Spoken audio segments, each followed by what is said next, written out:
This is a diagram of the defendant's apartment at 1063 Main Street. If you look at the living room, see that there is a couch, a coffee table in front of it, and then a desk on the other side of the room.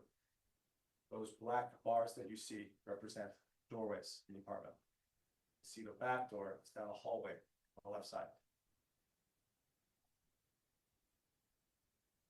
Caytlyn was sitting on the couch in front of the coffee table with Ellen on her lap.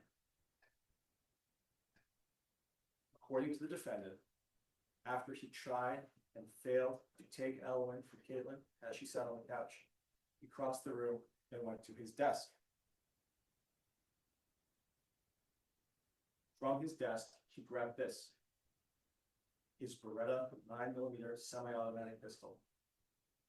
That gun had a loaded magazine in it, but no bullet in the chamber.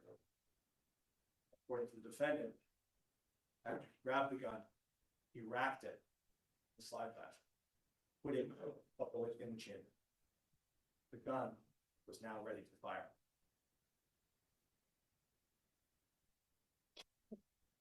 The defendant walked back across the room from his desk, around the coffee table, and stood in front of Caytlyn to her left.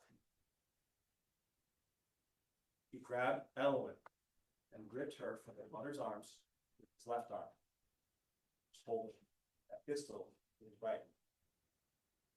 After grabbing Ellen, holding her in his left arm, he stepped back and pointed his gun at Caytlyn's head. At this point, Caytlyn was sitting on the couch alone. She was unarmed. The defendant stood between Caytlyn and the exit. Ellen in one arm, gun in the other. At that time, Caytlyn did not have a car. She did not have a bus ticket. Family was hours away. As Caytlyn sat on that couch, holding Ellen in his arm, stepping back, the defendant pulled the trigger. He did not miss. He fired one bullet. That bullet entered Caytlyn's skull on the left side of her head, traveled through her brain, and exited to the right side. The gunshot was loud. According to the defendant, Ellen immediately started grabbing her ear and complaining, "Noise." The defendant went to the garage and put her in the car.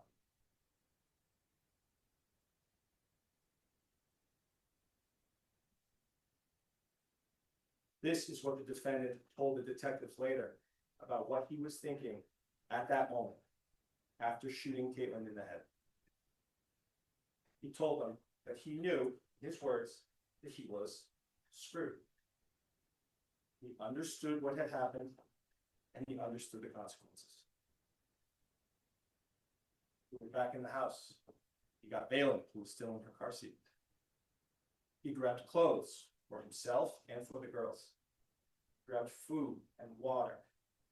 He grabbed pillows and blankets. He put all of these things into his car. He grabbed his desktop computer. You see it there in the defendant's front. After packing up those supplies with both girls in the car, the defendant started to drive. The defendant left his apartment in Berlin sometime between 5:38 p.m. and 6 p.m. on February 29th. He drove to Concord, arriving a little bit before 9 p.m. In Concord, the defendant sent a video of the girls, his mother, and then he called his parents. At 10:08 p.m. in Concord, he called them and told them what he had done. He said, "I killed Caytlyn." He said, "You should probably call the police." He also said, "I'm going to go dark. I'm turning off my phone."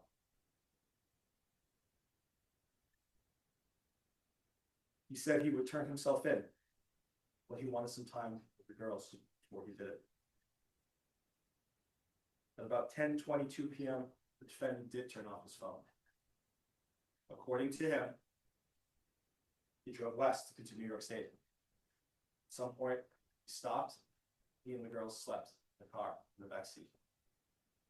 According to the defendant, when he woke up the next morning, he decided he turned himself in. So he started driving back to New Hampshire.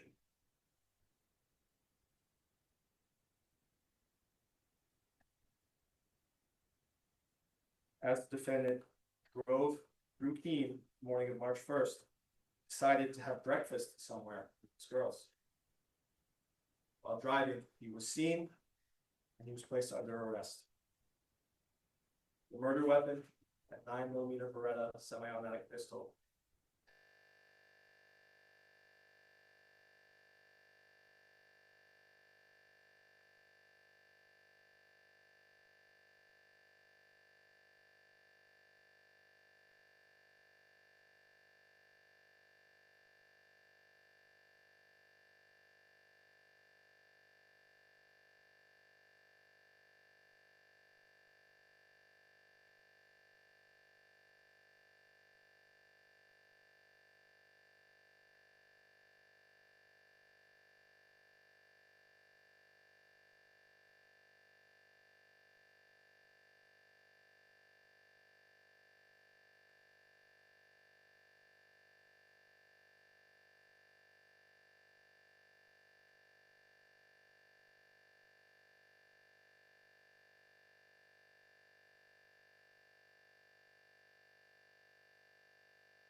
and when he confessed his version of the story.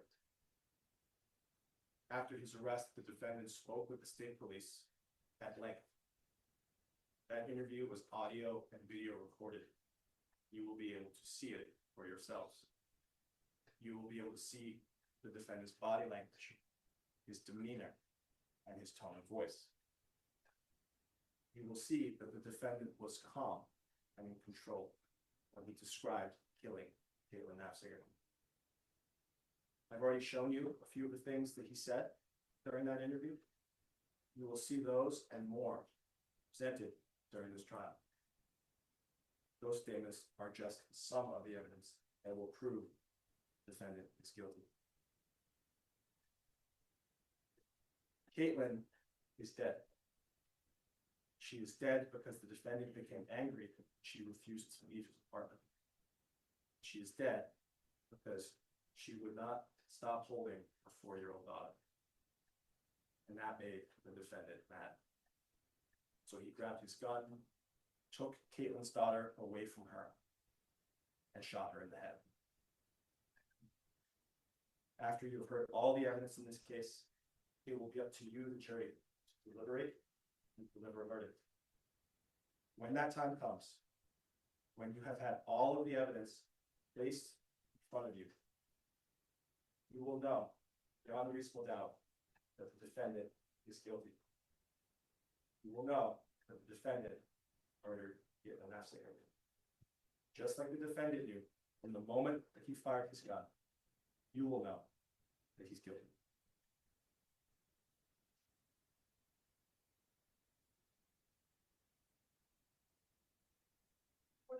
Certainly.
This case is about broken promises, secret plans, and a father's unyielding love. It's about a Marine reacting to a threat toward his beloved daughter. A horrific tragedy, but not a criminal offense. Dustin Duren is not guilty. Dustin, a Marine veteran, responded to a threat when he shot Caytlyn one time. He saw his daughter being held hostage in front of him. He believed his daughter was in danger of being hurt, in danger of being a pawn in a custody dispute, in danger of being taken away from him, in danger of being kidnapped. The law allows for deadly force to be used against another in certain circumstances. The law says Dustin's actions were justified. He's not guilty of murder. He is not guilty of reckless conduct. He is not guilty of endangering the welfare of a child. You will hear that Caytlyn agreed with a plan to let Dustin take their daughter Ellen, Berlin, New Hampshire, from Minnesota, and that she would follow later with their younger daughter, Valen. You will hear that she later changed her mind, but did not tell Dustin. Instead, she flew to Boston with their 1-year-old Valen, and then planned with her aunt to take Ellen and Valen from their father in the middle of the night while he was sleeping.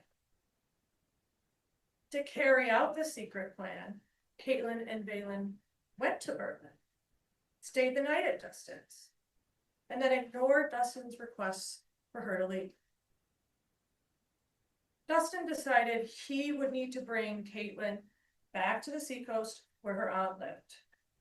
And when he tried to get the kids ready to leave, Caytlyn told Dustin no, she was not leaving. She demanded Dustin pay her more money. She threatened Dustin she was going to call the police and lie to them, accusing him of kidnapping Ellen. She told Dustin she was taking the kids back to Minnesota and he would never see them again. While making these threats, Caytlyn remained seated on the couch, holding on to Ellen. She would not let go of Ellen when Dustin tried to free her. She gripped Ellen. She tugged Ellen. She bear hugged Ellen. Ellen was being held hostage right in front of Dustin. Dustin did not want to hurt Ellen. She was crying. He was worried she was being hurt. On the third attempt to free Ellen from Caytlyn's grip, Ellen let out a shriek. This was a startling and terrifying reaction that caused something in Dustin to tick. In his fear for Ellen and his need to protect her, he walked a couple feet over to his desk, got his gun, chambered around, pulled Ellen to safety, and fired one round into Caytlyn's head. Dustin Duren defended his daughter. He is not guilty. You will hear that evidence through the state's case and through the defense's case. But now I want to talk to you about Dustin. Dustin is a father and he is a Marine. These two things shape his identity and his decision making. Dustin enlisted with the Marines when he was 18 years old. He received extensive training in firearms. He was drilled with firearms, expected to be able to assemble, load, aim, and shoot a firearm quickly, automatically, without conscious thought. Use of a firearm became automatic and instinctual to him, something that he could do quickly, accurately, and without forethought. He was trained to use a firearm to respond to threats. You will hear that Dustin was the most proficient shooter in boot camp and the squadron high shooter during annual marksmanship training. He became a certified marksmanship coach and taught hundreds of Marines how to perfect their shooting. You will also hear that Dustin had been diagnosed with service-connected PTSD and has suffered bouts of depression in the past. Before meeting Caytlyn in 2019, Dustin felt like his life was meaningless. He had no real purpose, no real reason to live. But shortly after beginning a relationship with Caytlyn, she became pregnant with their first child. Dustin's mental health began to improve. He was beginning to believe he had a purpose, having a family. He and Caytlyn lived together at his parents' home. Soon after Elwyn was born, they moved to Las Vegas and lived there together. Dustin was Elwyn's primary caretaker. He and Elwyn were bonded. At her very first Christmas, Caytlyn flew home to Minnesota, leaving Dustin and their 1-year-old Elwyn behind. You will hear that Dustin's memory of that Christmas burns bright to this day. Dustin was feeling awful about the meager Christmas he could only provide for his daughter, but her pure joy that day shifted his whole mindset. He saw her big smile and her joy, and it was a pivotal moment in his life. He thought, this is my purpose. This is my life. Elwyn. From that moment, it was like a whole world had changed. Dustin's view on everything had changed. His entire life turned to Elwyn. The two were bonded. Eventually, Caytlyn became pregnant with their second child, Valen. She was born in Las Vegas in January of 2023. By July of 2023, Dustin and Caytlyn separated, and all four returned to Minnesota. Dustin moved back in with his parents. Caytlyn moved in with a friend. For several months, they tried co-parenting. After a few months of this arrangement, Dustin and Caytlyn came to a compromise in which they would both move to New Hampshire, but live separately. They decided that Dustin would travel by car to New Hampshire first, taking Elwyn with him, and then Caytlyn would fly out later with 1-year-old Valen and leave her with Dustin. Caytlyn would then return to Minnesota for a few months to work and save some money, and then move to New Hampshire permanently in the early summer when she would have seasonal employment with her Aunt Brenda in Hampton. Dustin prepared for the trip to New Hampshire. He found an apartment in Berlin and showed Caytlyn photos of the apartment. Caytlyn gave Dustin a bunch of Elwyn and Valen's stuff to take with him. The day Dustin left, he picked Elwyn up from where Caytlyn lived at her friend's house, and Caytlyn willingly handed over Elwyn. Caytlyn did not call the police. She did not report a kidnapping. She agreed to this plan. On their trip east, Dustin called and texted Caytlyn several times with updates. He sent pictures of Elwyn. After Dustin got to New Hampshire, he and Caytlyn had several arguments over the phone about money. Caytlyn wanted to claim both girls on their taxes and wanted Dustin to send her money.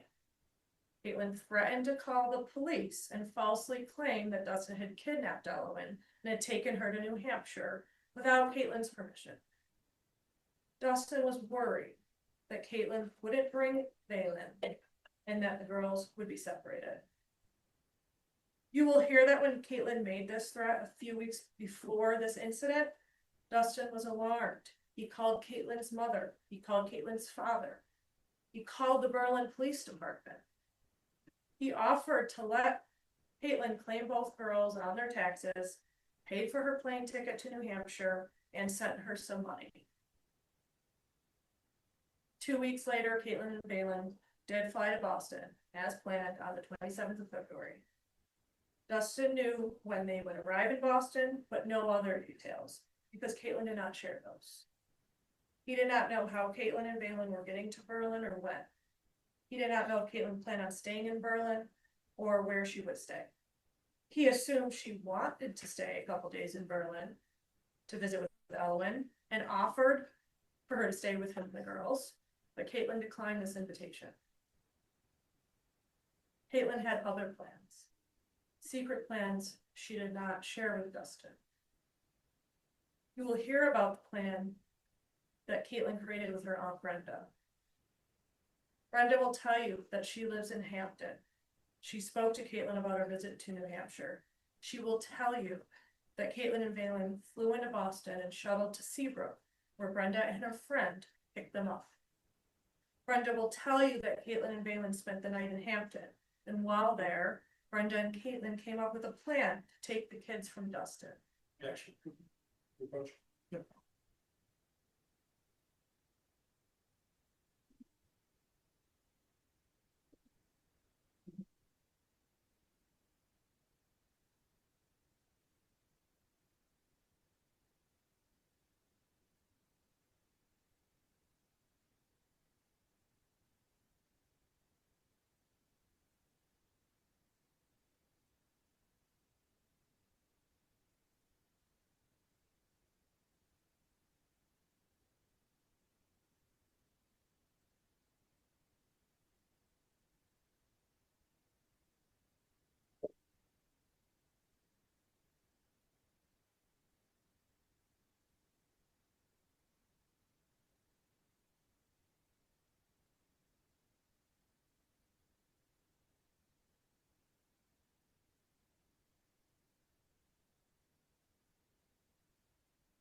While Caytlyn was visiting with her Aunt Brenda the night before she met Dustin, Brenda and Caytlyn came up with a plan to take the kids from Dustin.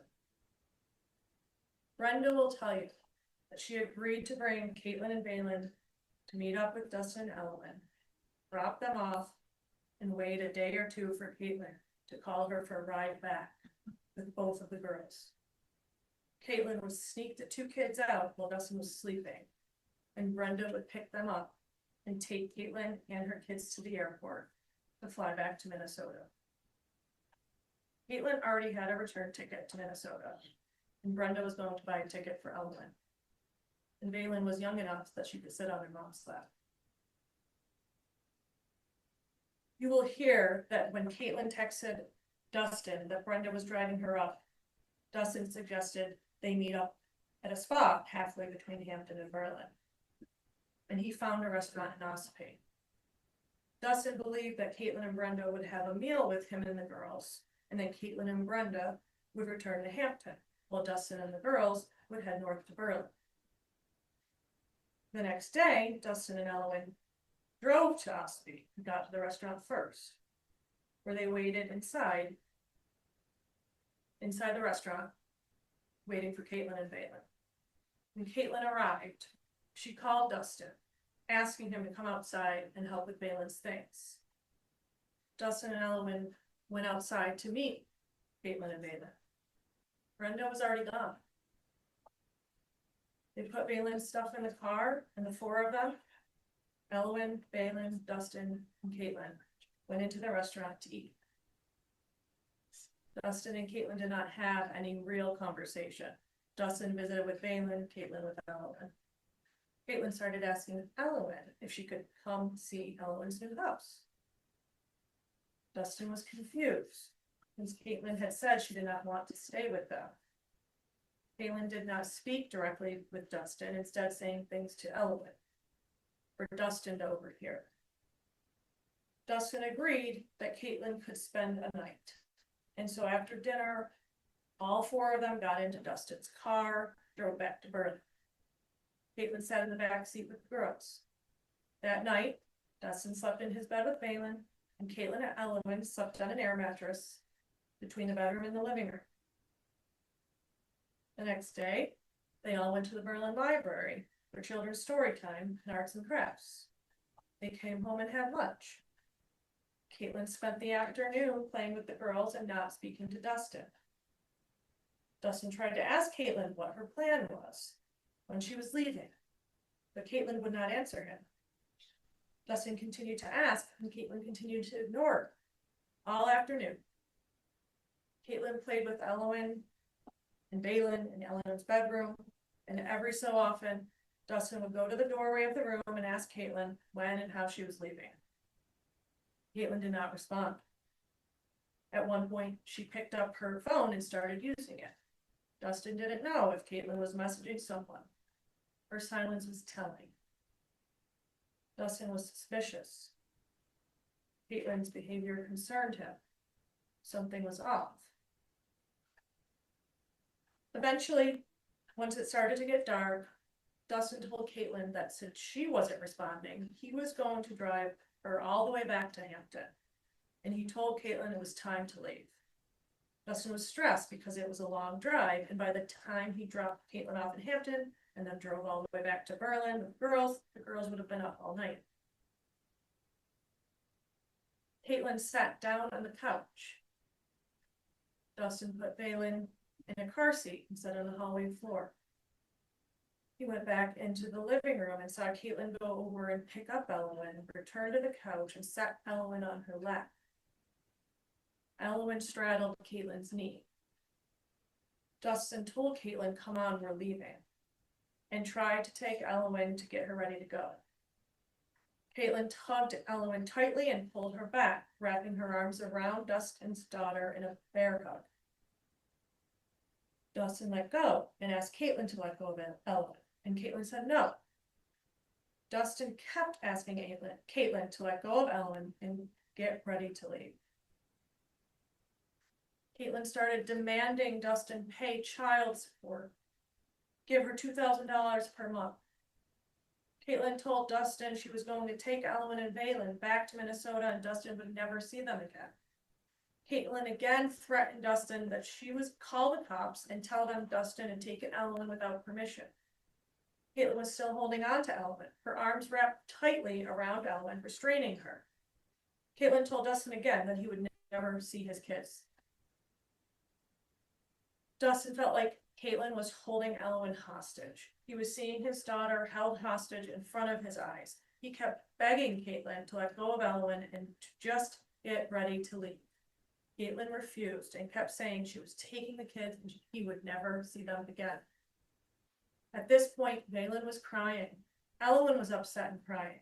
The situation was overwhelming. Dustin tried again to free Elowen, but Caytlyn yanked her away again. Dustin didn't want to force anything, so he just let Elowen go.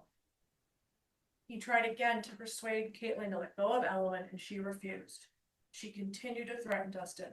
Dustin didn't know who Caytlyn had been messaging on her phone, whether there was someone outside waiting. He was suspicious. He was concerned. He was fearful. Dustin could see his gun on the desk in the living room in close proximity to Caytlyn. Dustin knew that Caytlyn knew how to use the gun. He himself taught her how to handle and shoot a gun. He couldn't take his eyes off Caytlyn and Elowen while Caytlyn was holding Elowen hostage right next to a firearm.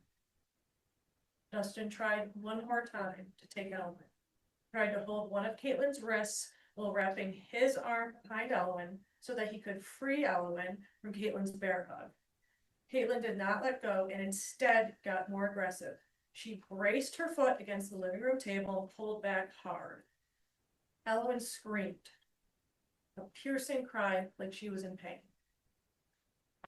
Immediately, everything felt extremely dire to Dustin, like Elwyn was in immediate danger. Hearing Elwyn scream was like a tick. The only thing he was thinking was that he had to save Elwyn. In an autonomous motion, like he had been trained by the military, he grabbed his gun. He had no thoughts in his head other than he needed to save Elwyn. He acted instinctually, automatically, and reflexively. In less than 3 seconds, he grabbed the gun, pulled Elwyn out of the way, and eliminated the threat, shooting Caytlyn in the head. Elwyn was safe in Dustin's arms. He is a Marine. He acts like a Marine. He did what a Marine is trained to do. Dustin saved Elwyn. Dustin took the girls and left the apartment in his Subaru. He needed to make sure the girls were okay and to get out of that apartment. He didn't want Elwyn to see anything. After driving south for about 2 hours, he stopped for gas in Concord. He called his mom and told her he shot Caytlyn. He asked for his dad to call the police. He also sent them a video of the girls in the car at that moment to show them the girls were safe. He said he was going to spend a few more hours with the girls before he turned himself in. And that's what he did. He spent a few more hours driving with, talking with the girls, making sure they were okay, making sure they knew he loved them before turning around and driving back to New Hampshire. He planned to get breakfast with the girls before he turned himself in, but the police located him before he was able to do so. And you will see Dustin's arrest on video. You will see how he complied with the police commands, how he warned the police there were kids in the car, how he warned them there was a gun in the driver's side door, and he then gave a lengthy interview to the police. The state will probably show you Dustin's interview and what he told them after his arrest. This is a case about broken promises, secret plans, and a father's unyielding love. It's about a Marine reacting to a threat toward his beloved daughter, a horrific tragedy, but not a criminal offense. Dustin is not guilty. At the end of the evidence, the judge will instruct you on the law, and he may explain to you that what the law allows when defending others. He may instruct you that a person is justified in using deadly force against another when he reasonably believes that such person is committing or about to commit a kidnapping, is likely to use any unlawful force against the person present while committing or attempting to commit a burglary, or is likely to use any unlawful force in the commission of a felony against the actor within his own dwelling or home. When he shot Caytlyn, Dustin reasonably believed that Caytlyn was about to kidnap Elwyn, and that Caytlyn was using unlawful force to commit a crime. She was holding Elwyn hostage in front of him, threatening that she would take his kids to Minnesota, and he would never see them again. Caytlyn would rather hurt Elwyn than let her go. And when Caytlyn hurt Elwyn, Dustin acted to save her. Dustin's entire life purpose was to be a good father for Elwyn and Balin, and he did what he believed was necessary to protect Elwyn. The judge may instruct you. You cannot convict Dustin unless the state proves to you not only that Dustin killed Caytlyn, but that he did so without justification. You must find Dustin not guilty unless you are convinced beyond a reasonable doubt that Dustin did not act to defend his daughter and prevent kidnapping. The state will not meet its burden. Dustin was justified under the law. He acted to protect his daughter. After hearing all the evidence, we are confident you will find him not guilty.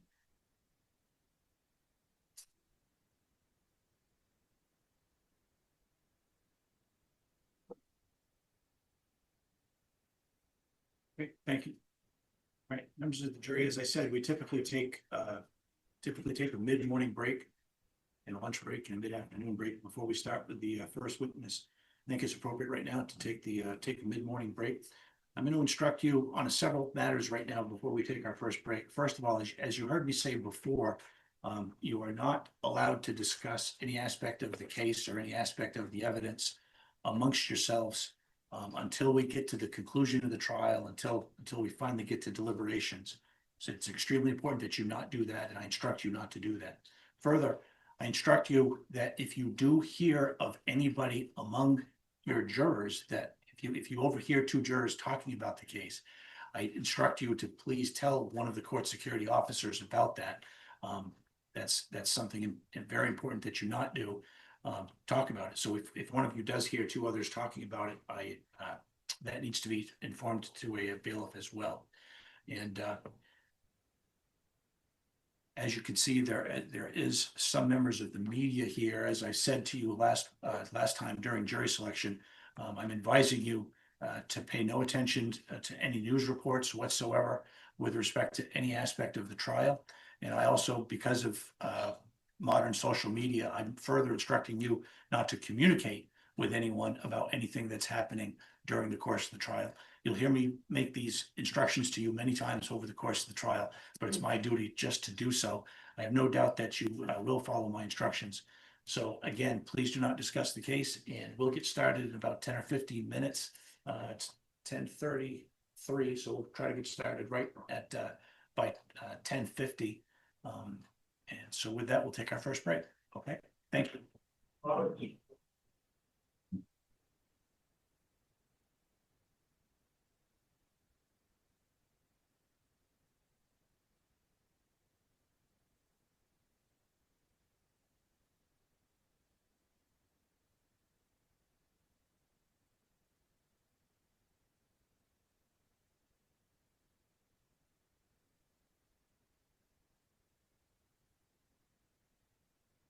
Okay, thank you. Paul will be in recess.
Yeah, it really depends what you, what you're over time.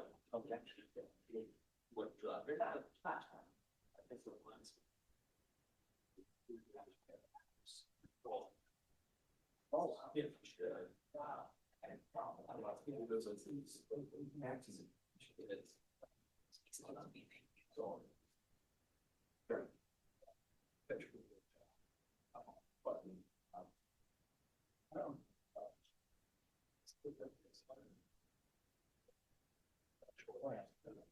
Everybody's somewhere, yeah.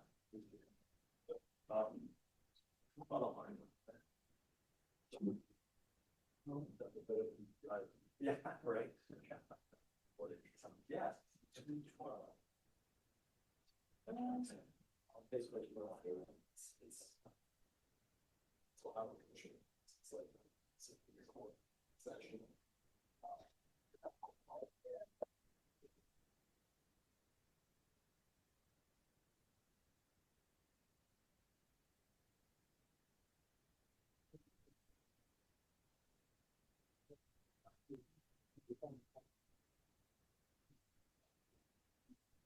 Not work for you.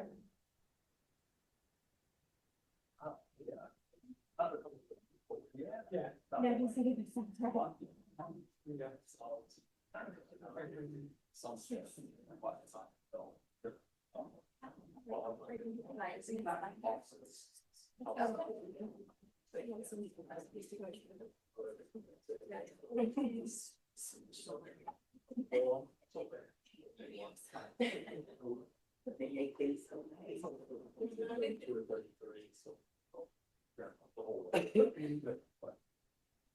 Still a lot of miles.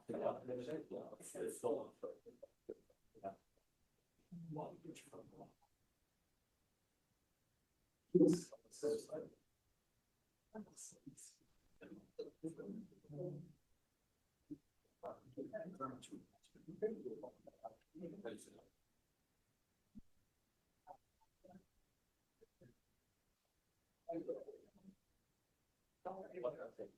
The judge has it.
Yeah. It was running by.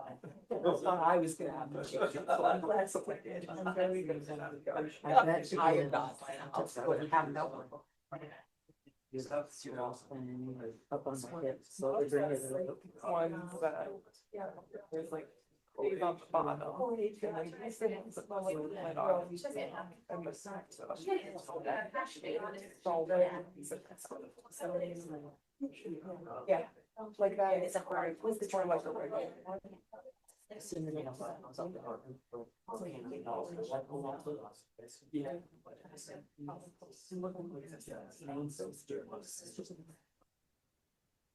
Oh, she will be. I for sure. City. Yeah. That's Really want to go and like.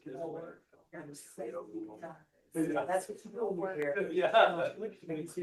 Oh, yeah. I was. It's in a. That's right. To some degree, I'm glad that they have the election, because we need to, we need to get involved. Hopefully, what it was, you know, when it's in the. But to the natural, brought you guys here, no issues.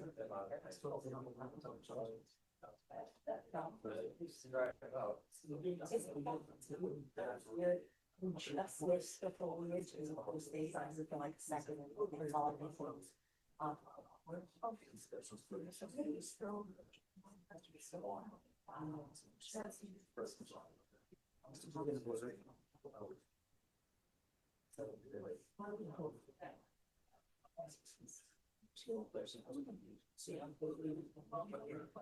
Right now, it's just fine.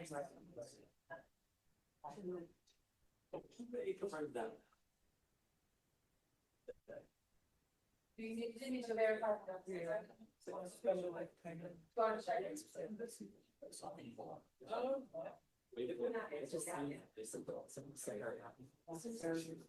Yeah, it's. That's very good to say. We go on the chamber, so pick up after that.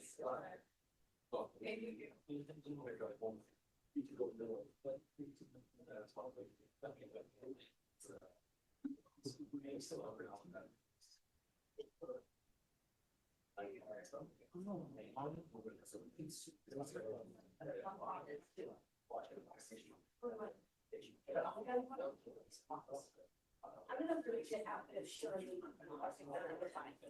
If they don't stay off, there's no way, that's just how I bet out. That was like.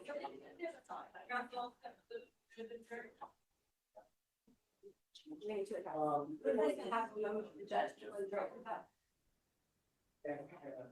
All the parents. Yes.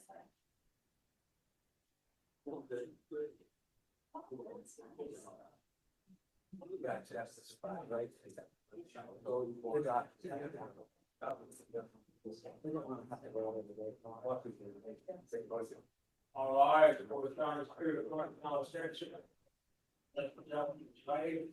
Thank you, please be seated.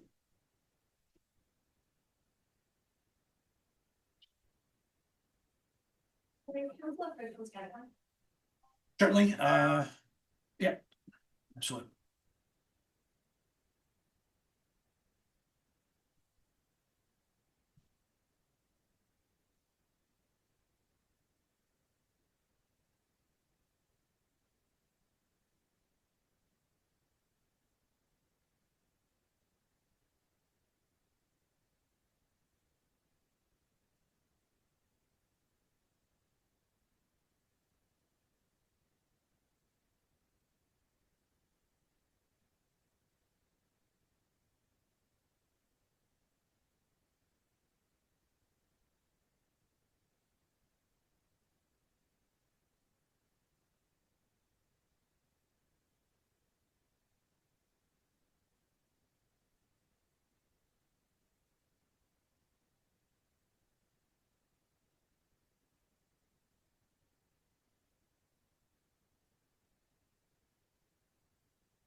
Okay, before we reconvene the jury, just a few quick comments about the layout of the courtroom for purposes of the record.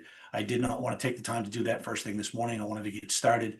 But just to confirm, there is a large television monitor that is aimed at roughly a 45-degree angle towards the jury box, which has been provided by the state. There's also a smaller monitor, which is directed towards the gallery. There's also a monitor on defense counsel table and also a monitor at the judge's bench up here. So a total of 4 monitors that have been outlaid around the courtroom. I've indicated to defense counsel that if at any point that their monitor ceases to work, to let me know immediately. And we will adjust as necessary with respect to that matter. And I will try to keep my eye out open for it, but in case anything does change, in case the layout does change during the course of the trial, please let me know, just so that I can adequately reflect for purposes of the record, the layout of the open. Any comments in response to my comments, counsel? No, just have 1 second. Certainly. Tech issue.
Okay, thank you. Thank you.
Oh, good.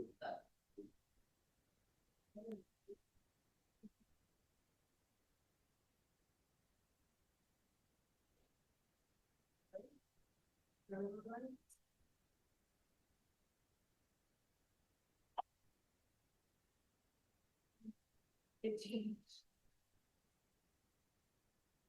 Here we go. Got it.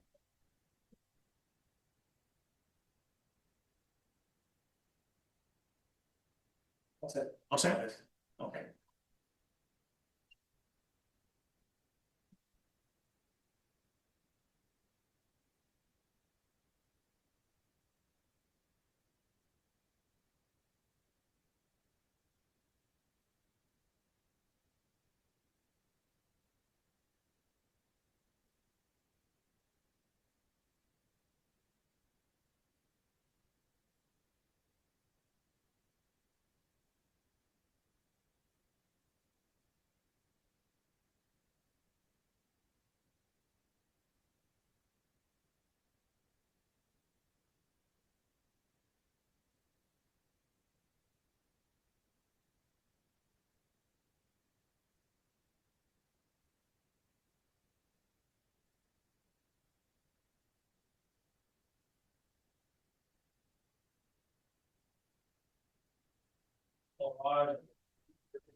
Superior Court again in session. Warrants that have to go from the height. Okay.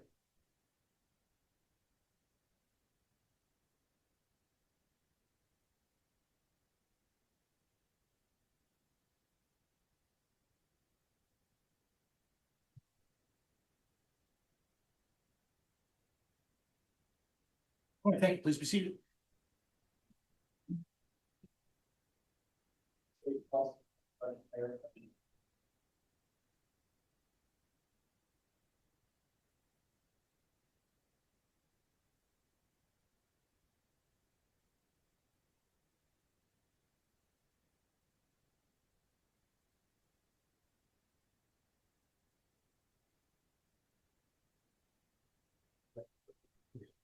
Sir, you raise your hand.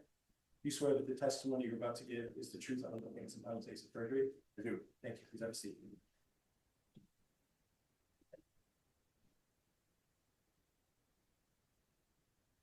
Sir, can you please introduce yourself and spell your last name? Sure. Absolutely. My name is Eric Benjamin, EricBenjamin. Sir, where do you work? I work for the Berlin Police Department. How long have you worked there? I've worked there about 10 years now. What is your current rank with Berlin PD? I'm a detective sergeant. In addition to your regular duties as a detective sergeant, are you also a member of something called the emergency response team? I am. Can you please tell the jury, what is the emergency response team? The emergency response team is a group of officers who respond to high-risk situations, which require additional training, equipment, and tactics to handle the situation appropriately. And Detective Sergeant, would it be fair to say the emergency response team that you're part of handles incidents like the one you described in the Berlin area and surrounding areas up kind of in the northern part of the state? Yes, Do you have a role within the emergency response team? I do. What is that? I am the team leader. Detective Sergeant, on February 29th, 2024, were you on duty as a police officer that day? I was not. Nevertheless, did you receive some information related to an activation of the emergency response team that day? I did. At what time? I received the first call around 11 p.m. Is that standard that even if you're not on shift as a police officer that you can be called for emergency response team issues? Yes, Who was that phone call from? that was from Sergeant Dennis Gale. And what information did you receive? The initial information I received was that there was a situation at a residence in Berlin in which the information known at that time was there was a male that had contacted his father stating that he had just killed his girlfriend. Did that information include anything about children? It did. There were 2 children that were allegedly with the male at the time, and their whereabouts were unknown. As a result of receiving that information, what did you do? Our team was activated as part of my role as the team leader. I spoke directly with our commander of the team, and we activated to the Berlin Police Department, where we set up an an immediate action team. When you got to the Berlin PD instead of an action team, what did you do? We responded to a separate location near the residence where we met other personnel from the team. When you did that, were you dressed in your normal police uniform? I was not. What were you wearing? Due to the nature of the call and as well as the emergency response team's roles, we were wearing body armor, helmets, rifles, the appropriate response for that type of call. Is that standard for emergency response team operation? It is. Did you, so you mentioned that you went to a location near the apartment that was involved, is that right? Correct. How did you get there? We assembled in the Bearcat. Just generally, can you tell Jerry, what is a Bearcat? You know, the Bearcat is a piece of armored vehicle that we respond with our team in. So what particular location are we focused on? What it's called? The residence we were focused on was 1063 Main Street in Berlin. And did you get the name of the male involved who you mentioned that had called his father? I did. What was the name you got? Dustin Duren. How many members did you gather for your team? Initially, there were 4 of us and a medic. So you mentioned you went to the area nearby 1063 Main Street in Berlin? Yes.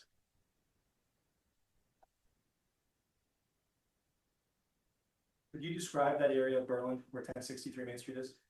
It's right along Main Street. It's a residential area, multiple houses, a couple businesses near there, as well as a community park.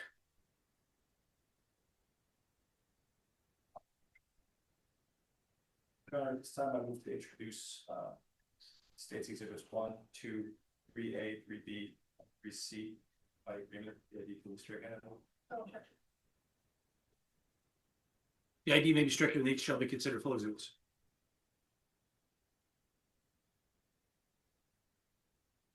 Thank you, Sergeant. Can we see the screen over there?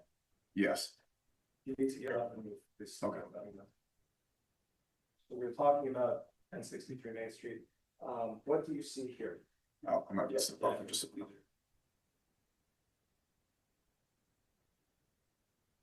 So this is State's Exhibit 1. Please tell us what you see there. That's an overview of the city. And that's the city of Berlin, New City Hampshire. Yeah. See down in the lower right corner, you see a marking for 1063. I do. And is that an accurate representation of where 1063 Main Street is? Yes. And then you see some other markings there for the city hall and the library. Are those accurate as well? Yes. Are those generally in the downtown area in the center of the photo? Yes. And if you want to approach the screen, I believe you can do that. And then up in the left, you see a red circle with a white cane. Can you point that out for the jury? Yes, right here. Yeah. What is at that location? That's a Circle K gas station.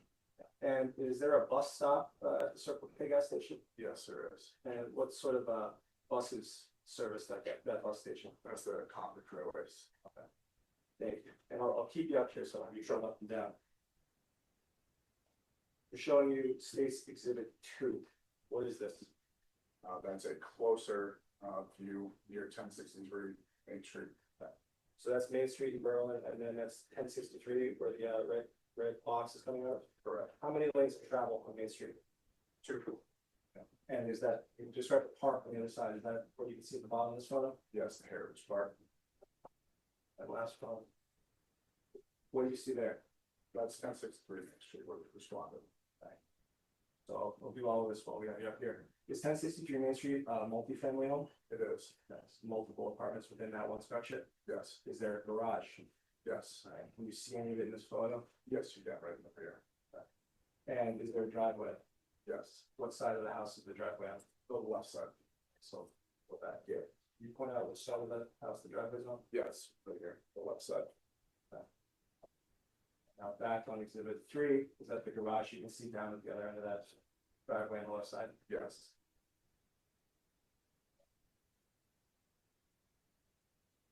This is State's Exhibit 3B. Is this showing the driveway in that garage? Yes, it is. So how many bays in that garage? 3. It's a separate structure from the house, correct? Correct. Does the garage have an attic? It does. Where's the door to the garage? All the way to the right side, you can see it over this photo. Last one, State's Exhibit 3C. What are we looking at here? That's the rear of 1063 Main Street. Main entrance point. So that white door in the middle there, is that the main entrance point from the parking lot? Yes, it is. Thank you. Detective, you can go to stand.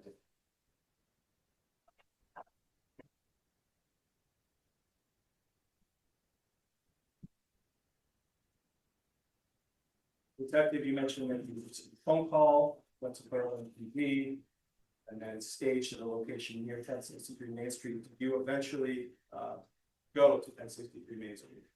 Yes, I did. And did you go there in that Bearcat that you described? We did. When you got there, where did you park? We parked right in that rear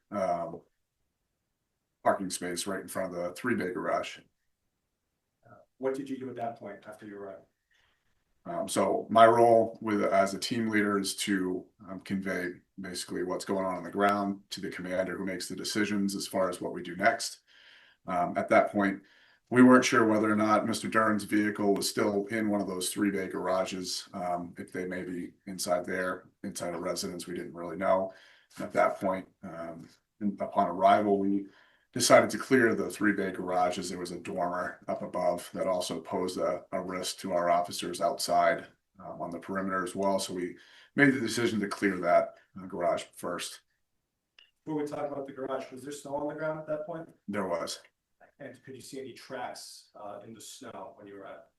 There were tracks going to the one garage bay in particular more than others. Detective Sergeant, when you say you cleared the garage, what do you mean? We entered into the the garage to make sure that there was nobody inside. And we were also looking for the vehicle. Yes, Remember what kind of vehicle you were looking for? I believe it was a small sedan. Did you clear the garage? We did. Did you find anyone or anything in there?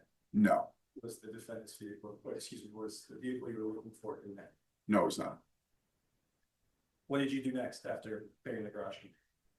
Based on the circumstances, we decided to make entry into the residence. How did you go into the residence? We went in through that white door you see on the rear of the building. Was that door locked? That was not locked. When you got in through that door, what did you encounter? There was a set of stairs that we later found to reach the other apartments in that building, as well as a door, which we later found reached the basement, which is a common area. And then there was another door straight ahead as we entered into this door here.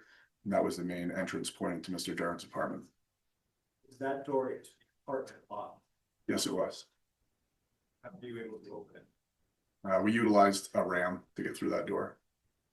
So if you could paint a picture, how many officers were with you at this time when you're entering into this apartment?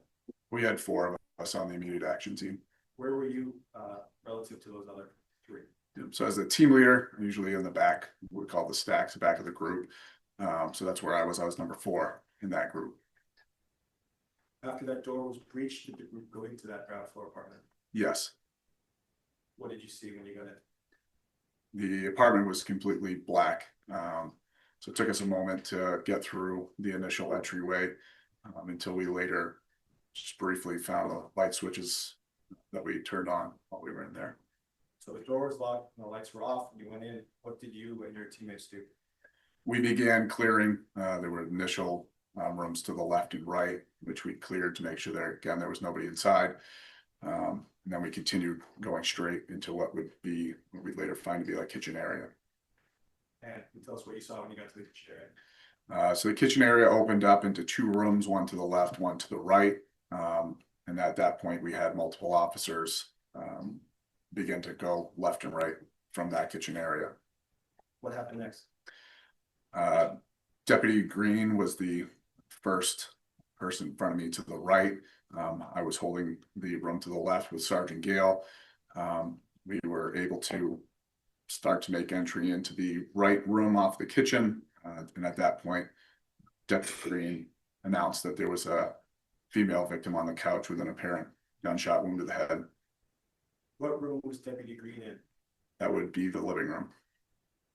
Well, after hearing that from him, that he found a female with a gunshot wound to the head, what did you do? We continued clearing the rest of the apartment to make sure that Mr. Duren and the children were not in there. Did you find anyone else in the apartment? No, Did you go to the living room? I did. Tell us what you saw. Again, we did an initial search of the apartment. I went to the female, I checked her to make sure she was in fact deceased. And while I was there, I noted several things. Her body was very cold. The appearance of her skin indicated to me, based on training and experience, that she had been there a while. I also noted a single shell casing to the right of the couch in the living room. You mentioned an apparent gunshot wound. Where did you see that apparent gunshot? The gunshot was to the side of her head. Where was that female sitting, or positioned, I should say? As I was facing the couch from the front, she was all the way to the right side. So was she sitting or lying down? She was kind of slumped over. Where were her feet? They were positioned in front of her. Were any of her feet on the top of the table? I don't believe so. After observing, you mentioned observing a shell casing. Where did you see that? I was directly to the right of the couch, right on the floor. After seeing that female there and that shell casing, what did you do? So based on the type of scene that we knew we had at that point, it was our job to maintain custody of the scene, to maintain the integrity of the investigation that we knew was forthcoming. So I made sure that there was an officer that stayed with the female victim while the rest of our team had to continue on to make sure that the other residents, if any, in the apartment were safe and secure, and that there wasn't a possibility Mr. Duren was anywhere else within that building. What was the purpose of stationing an officer in that living room?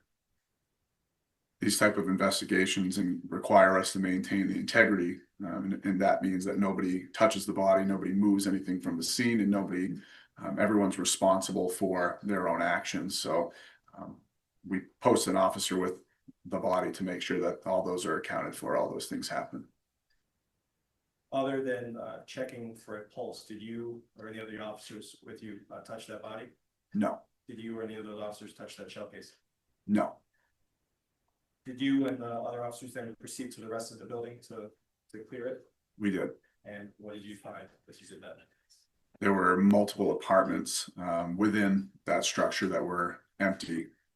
And we did note one resident on the top floor that we evacuated from the building. Anyone in the second floor apartment? No, I don't believe so. Did you check the basement for people as well? Yes, Did you find anyone in the basement? no. Once that whole building was searched, what happened next? I made sure I was the last one out, and I taped over the entry exit of that building. Notified dispatch that I was the last one out. And I made sure I posted officers at locations around the residence that would maintain the custody of that building to make sure that nobody went in or out. And we would start a scene log at that point to make sure that anyone that did arrive on scene was logging in. Was there a police tape put around the building as well? There was.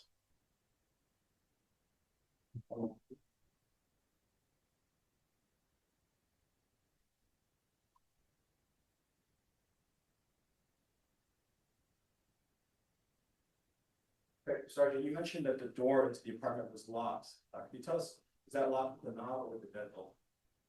I'm sorry, the first entry door or the door of the apartment? Door to the apartment, Yes, that had a deadbolt on it. the deadbolt was locked. Yes. No further questions?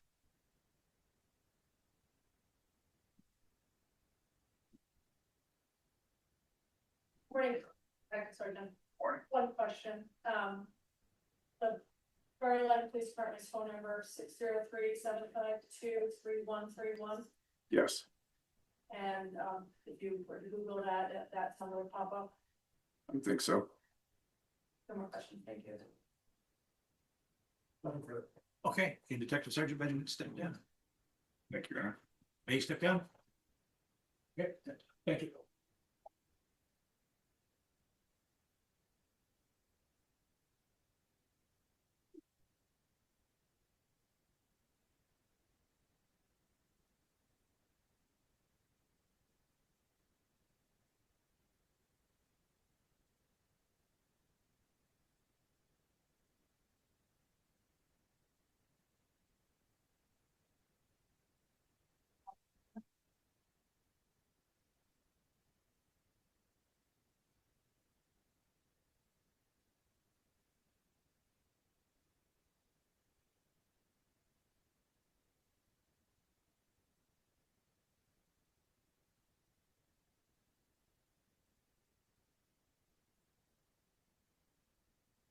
Around this time, the state would call Mark Duren.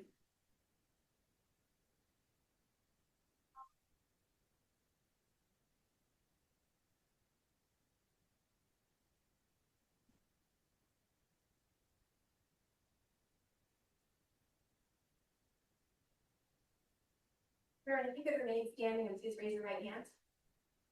Do you swear to tell the truth of your pains and penalties of perjury today? I do. Thank you, you may be seated.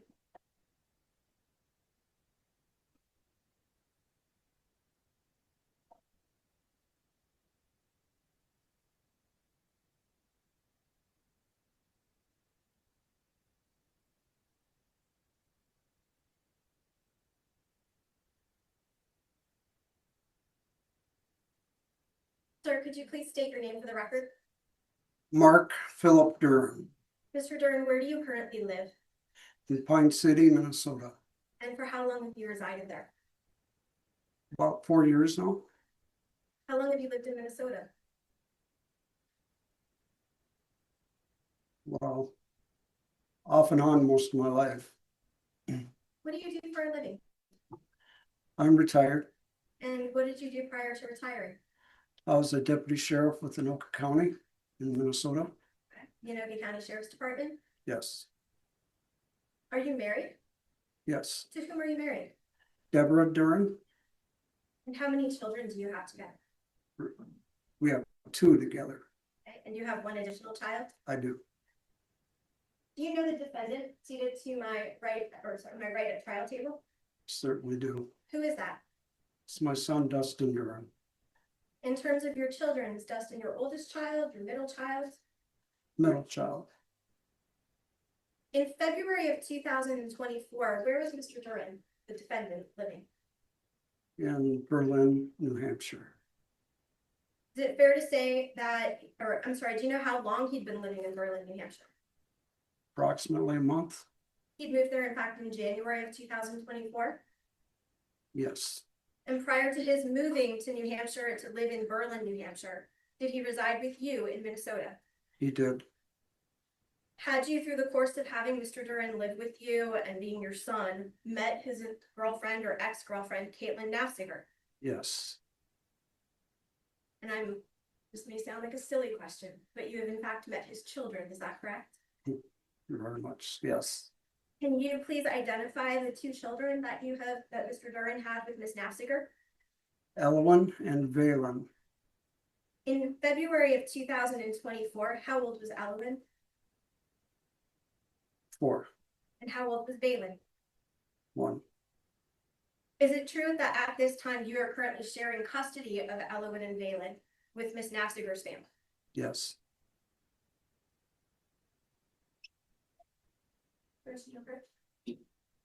Mr. Duren, I'm going to show you what is marked for evidence for identification as State's Exhibit 4 with respect to this case. That's going to take a look at this. Do you recognize what you're looking at? Yes. What is it? Caitlin and Elwyn. This is fairly inaccurately show both of them in this image. Yes. Right at this time, the state requests the state's 4 be admitted into evidence. Objection. The ID may be stricken and it shall be considered a full exhibit.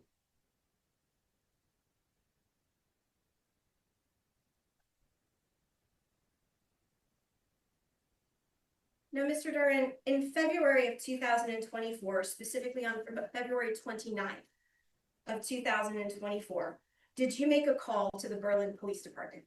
I did. Can you explain to us why? Dustin had called my wife. And she had informed me. Based on a conversation you had with your wife, you called the Berlin Police Department? Yes. What did you tell the Berlin Police Department? That I'd received information that Caitlin had been shot. Did you tell the Berlin Police Department why Caitlin had been shot? Yes. Objection will be approached. Yeah.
Okay, members of the jury, I'm going to allow Mr. Duren's answer to the state's question. I'm instructing you not to consider it for purposes of the truth of the matter with respect to what is contained in the statement, but instead, you can consider it only for the specific reason of what was said to the Berlin Police Department at that time, and you shall consider it for no other purpose. Okay, thank you. Mr. Duren, you indicated that you called the Berlin Police Department because you had received information that your son had shot and killed Miss Naffziger. What did you tell the Berlin Police Department when you called them? What did I tell them? What did you tell them? Exactly that I had received information from my wife that Dustin had shot Caytlyn. Did that information include why? No, You're indicating today that the defendant called your wife's phone, that's Deborah's cell phone. correct. What is Deborah's cell phone number? 763-607.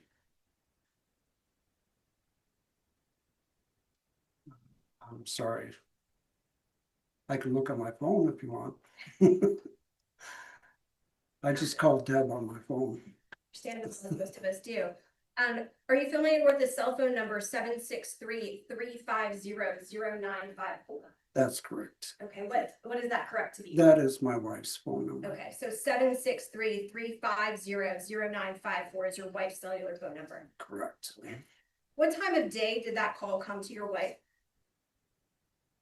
I don't recall. Foundation. State. Were you present at home at the time the call came in? I was. Okay, and at what time did the call occur? I don't recall. Was it in the daytime or the nighttime? It was in the evening. When your wife received a call from your son, where were you? I was in the living room watching TV. What were you watching? I don't recall. Where was your wife? She was in the bedroom. How long was your wife on the phone?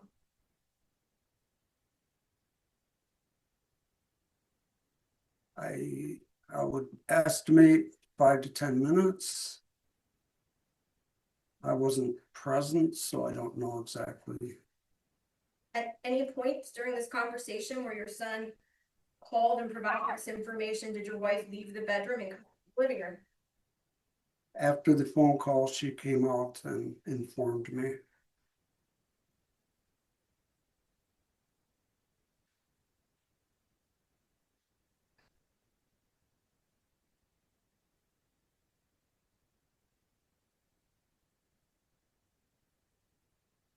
Following that phone call, did you and your wife receive a video? Not that I'm aware of. You didn't report to the Berlin Police Department or to state police that you received a video from your son? I believe that was after. So after that phone call ended, did you receive a video? Yes. What was that video? Dustin and the girls in the car. Where were they? Besides in the car, could you tell where they were? I could not. Did it look like you said they were in a vehicle? Did they look like they were inside of a garage, in a parking lot? What was the background? I don't recall. I just recall the inside of the car and the occupants.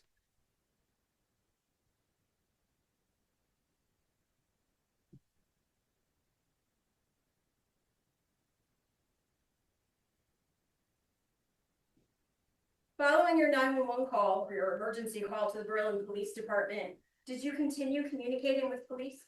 I did. You made in fact several phone calls to the police department, correct? Correct. At least 2 that evening, Yes, ma'am. and other officers called you Yes, and you shared information with them. I did. Did you also share photographs of the defendant with the police?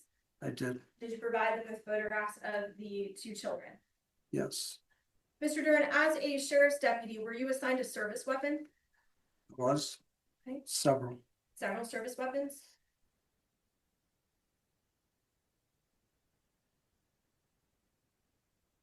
When you retired from the sheriff's department, what did you do with those several service weapons? I gifted one to my son Dustin and another to my son Nicholas. What kind of gun did you give to Dustin? It was a Beretta. Beretta 9mm? Yes,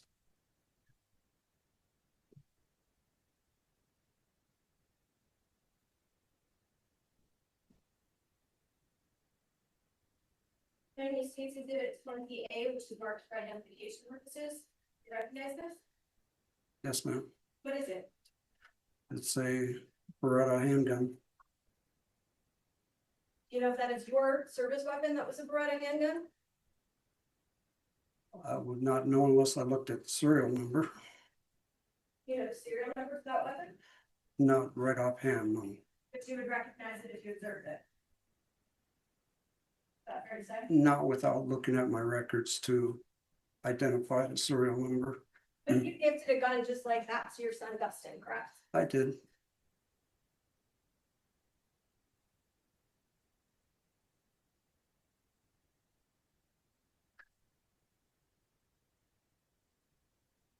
Working on it.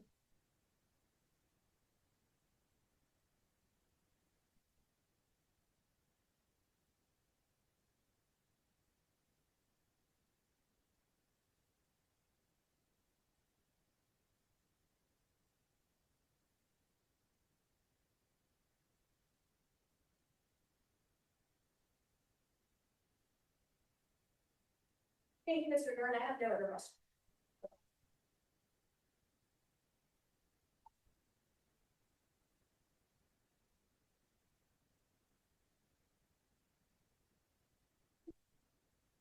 Morning, Mr. Duren. Good morning.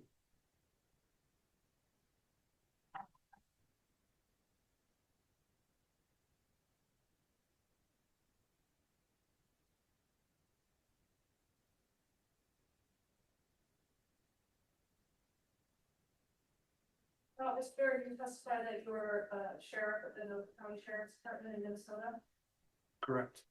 for 19 years. Yes, ma'am. And, have you, in your role as a sheriff, did you have to testify in court? Yes, ma'am. And, you are aware of the importance of telling the truth, correct? Absolutely. And to be honest, Yes. and to be, as complete and detailed as possible. Yes, ma'am. When you were watching TV in your living room, Minnesota, on the night of February 29th, 2024, you testified that Deb received a phone call. Correct. Did you hear her receive that phone call, or did you find out after she came in and talked? I found out afterwards she came out of the bedroom hysterical. But she was hysterical, she came out to talk to you. Prior to her coming out, you had no idea she received a phone call from Dustin? I knew she was on the phone. I did not know who she was speaking with. So Deb comes out hysterical, and provides you information. And as a result of that, you called 911, correct? Yes, ma'am. Right, so when you called 911, you actually got Minnesota dispatcher, correct? Correct. And what did you report to them? That I had received information from my wife that Caytlyn had been shot.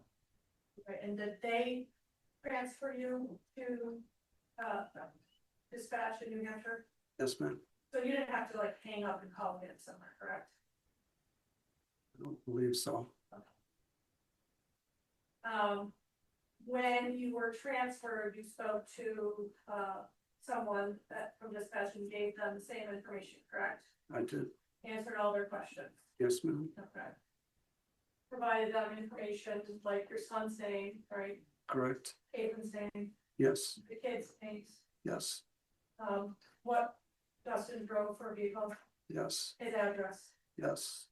You didn't leave anything out. No. You were concern for your son Yes, and for Caitlin, and for Caitlyn and the grandchildren. yes, You didn't speak to Dustin that night though, correct? I did not, Um. You were not in Berlin on the night of February 29th, correct? no, You didn't see what Caitlyn said that night, correct? no, You didn't hear what Caitlyn said that night, no, correct? You didn't see what Caitlyn did that night, correct? correct, Mr. Duren, you're a Marine veteran, correct? it's correct. And what years did you serve? 1977 to 81, And as a Marine, are you expected to be familiar with firearms? I am, As a Marine, are you expected to shoot firearms with precision? yes, Are all Marines expected to be able to deliver well-aimed shots to eliminate the adversary? yes, ma'am, Every Marine is a rifleman, correct? correct, And every Marine, regardless of their specialty, go to infantry training, correct? that's correct, They're trained in ground combat, correct? that's correct, Everyone in the Marines is expected to be combat ready, correct? that is correct. Well, what does combat ready mean? That at any time they could be called into a war zone, As a Marine, you're trained to be ready for combat and be a combat marksman, correct? correct,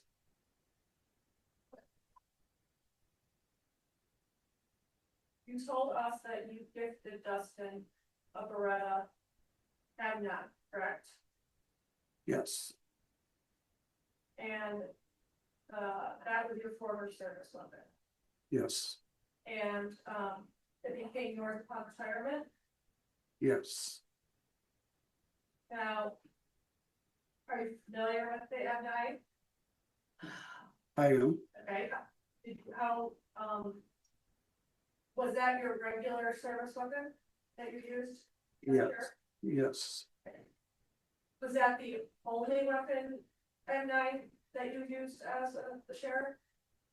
it was the only Beretta. Every few years, we would be issued new firearms, So the M9, the last firearm, and the M9 that you discussed in the last firearm that you had before you retired? yes, The M9 is a pistol, correct? it is, A semi-automatic handgun? yes, And what does that mean that it's semi-automatic? Actually, Your Honor. Basis, Here, maybe a bridge. sure.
Overall,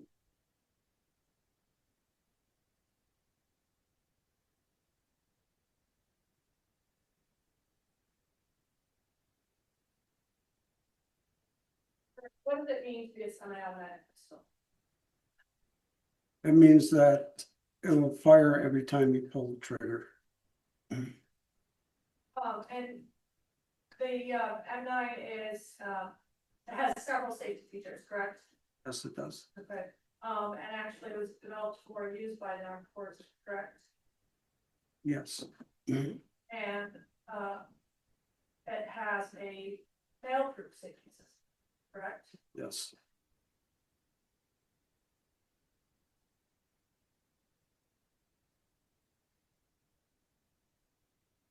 Mr. Duren, how many grandchildren do you have?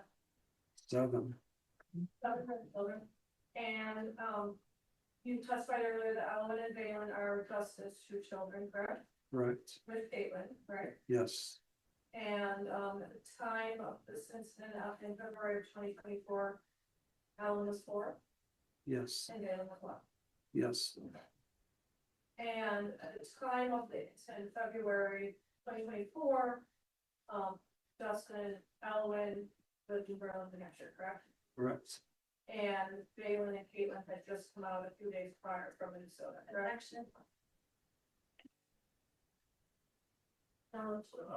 Sustained. When, before Dustin and Ellen moved to Berlin, New Hampshire, he lived with you and your wife, correct? That's correct. And Ellen and Valen lived with you part-time, correct? Correct. The other part of the time they lived with Caitlin, correct? That is correct. And you were aware that Dustin and Caitlin would exchange the kids for their, or objection, you're saying. Pressure.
Withdrawn, no ruling.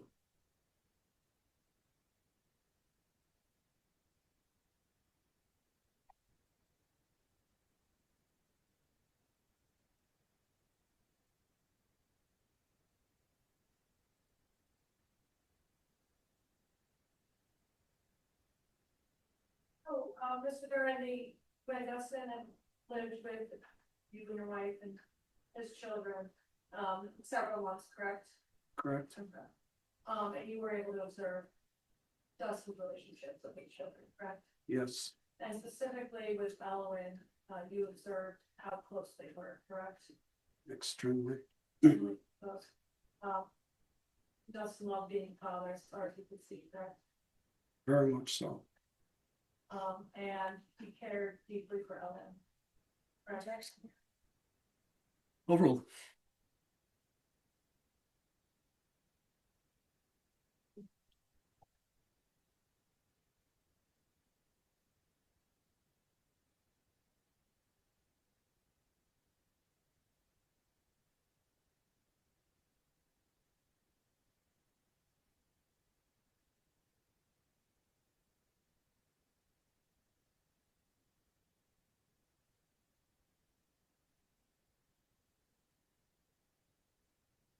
So based on your observations between Dustin and Ellen, he cared deeply for Ellen, correct? That is And when Dustin and the girls lived with you part-time, they were there 90 days, but not 40 days, correct?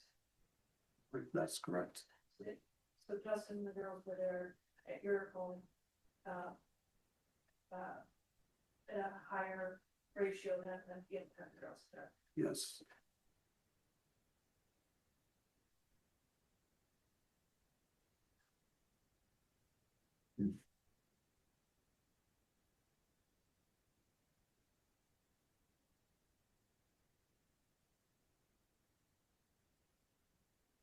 I don't have any more. Direct? Mr. Duren, you talked a little bit with defense counsel about being a Marine and having Marine training with respect to how to use a gun, correct? Yes. Part of your training as a Marine also involves being disciplined, Yes. when to appropriately use a gun. Yes. Does it also include when not to use a gun? Yes. As a Marine, are you taught to mindlessly fire? Of course not. You're in fact taught to assess situations, correct? Yes. To only fire when necessary, Yes. to take out a threat. Objection, Your Honor, leaving.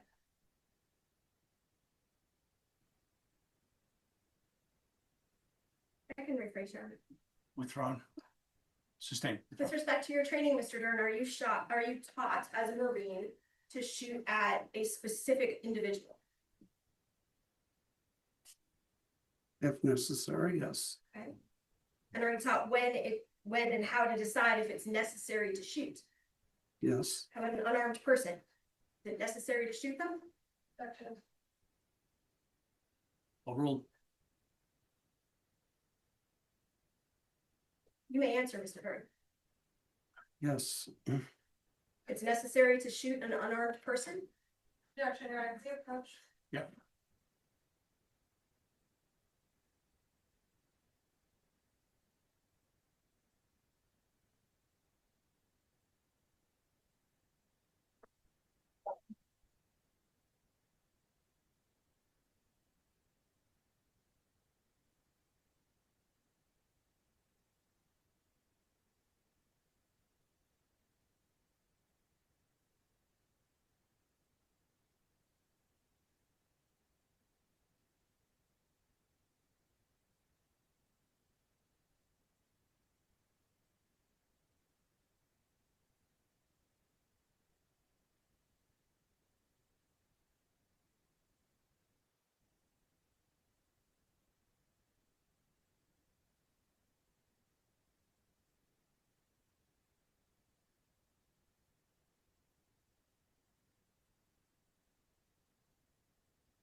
Overruled.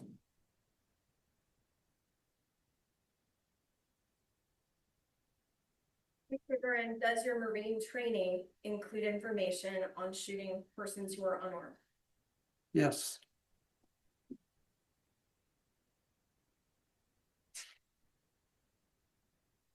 As a Marine, is that something that you were trained to do? yes, Are there certain circumstances under which your training tells you that that can occur? depends on the threat at the time.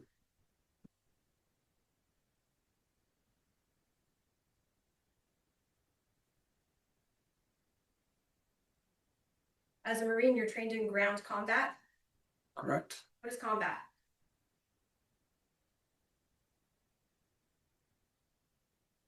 It means taking out your enemy if necessary. Taking out your enemy?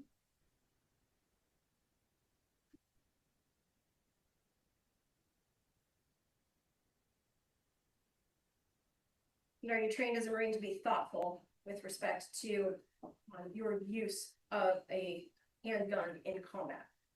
Yes,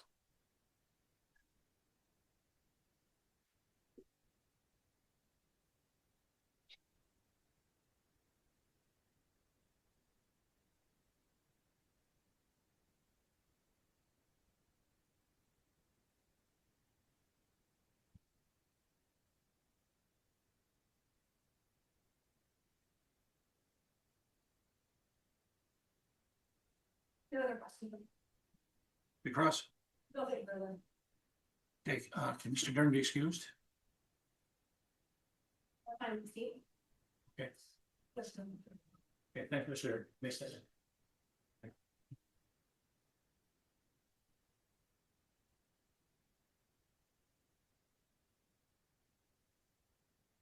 Your Honor, quick notice. Yes.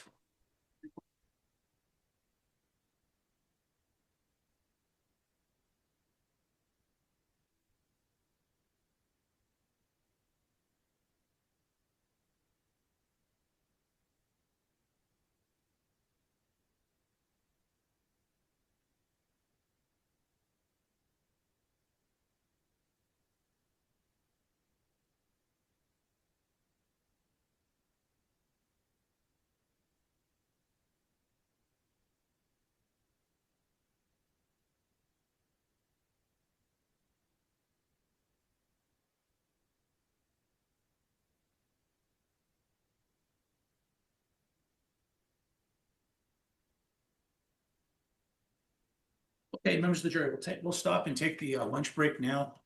We'll be back at 1 o'clock. A few comments, a few instructions. Once again, as I've already said, please do not talk about the case or the evidence amongst yourselves, and please report to a bailiff if you do indicate someone doing that. Just a few more comments, because over the length of the trial, these things may come up. Lancaster, the town of Lancaster is not a large area. It may be possible that during the lunch break, you may run into one of the attorneys. You may run into someone who is a witness in this matter. Obviously, I instruct you to not engage in any way with anyone who's an attorney or a witness in this matter whatsoever. I instruct you not to do that. If you happen to be grabbing a sandwich and you happen to run into any of the attorneys here, they will not talk to you and you should not talk to them. So please take no offense to that. That's just part of the procedure. Further, we will try to start exactly at 1 o'clock. I do want to inform the jury that from time to time, there are times that there are other matters that I have to attend to. It might be a brief meeting with the attorneys involved in this case, or it might be something like a bail hearing or something like that. We try to minimize the interference. We try to minimize your waiting time as much as possible. Sometimes it's just unavoidable. So please understand that that's what's happening. This trial is the priority for the court. We do appreciate your service and your attention. So we do try to minimize disruptions, but sometimes they do happen from time to time.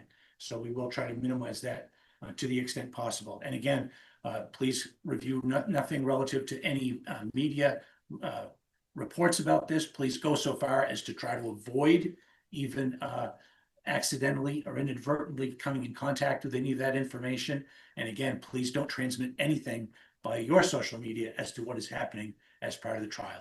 So I'm sorry for all the instructions, but they are necessary under the circumstances. We'll try to reconvene again directly at 1 o'clock. Thank you.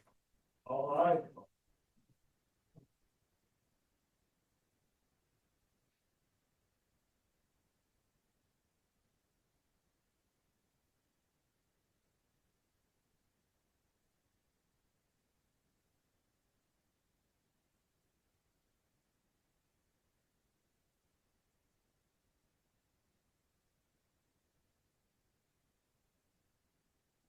Thank you. Hope we use this.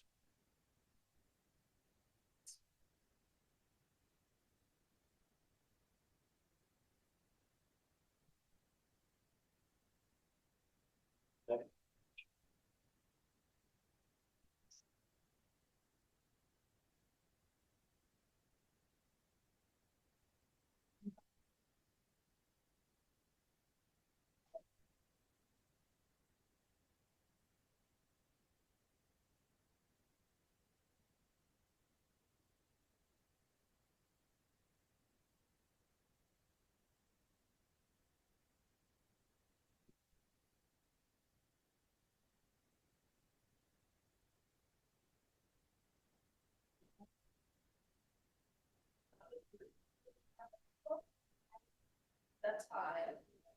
And then we have B. I have it highlighted.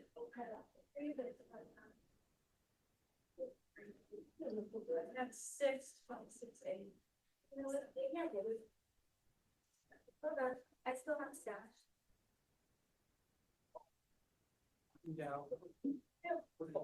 Procedure is. At 4 o'clock, once the courtroom's clear, the bailiffs will lock up the room. So, lunchtime, stay open during lunch? Say no. I'm not worried about being stolen more, you say, access. Bailiff should be.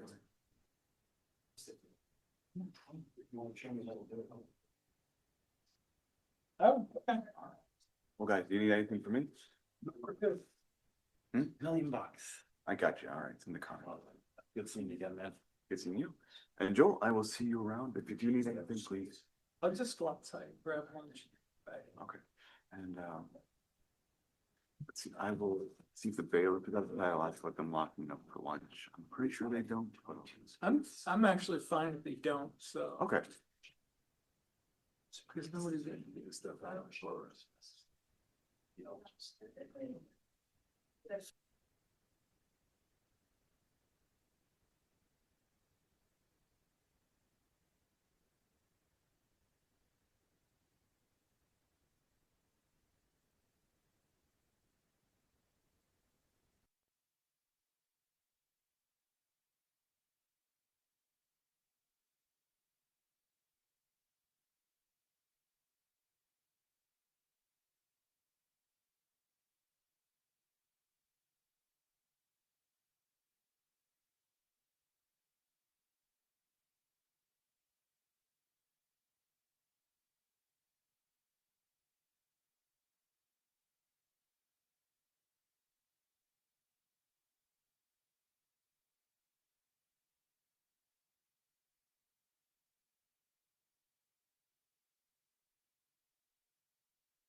So, lunchtime, stay open during lunch? Say no. I'm not worried about being stolen more, you say, access. Bailiff should be.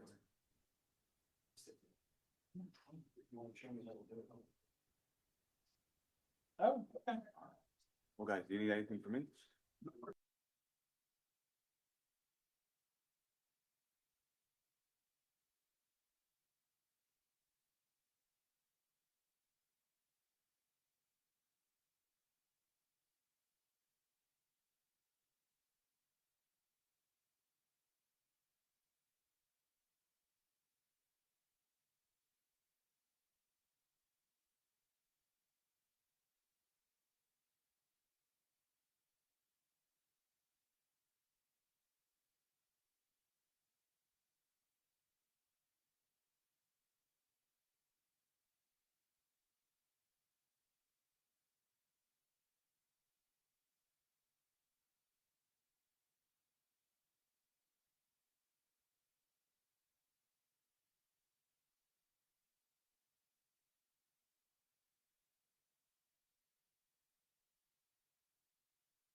So, lunchtime.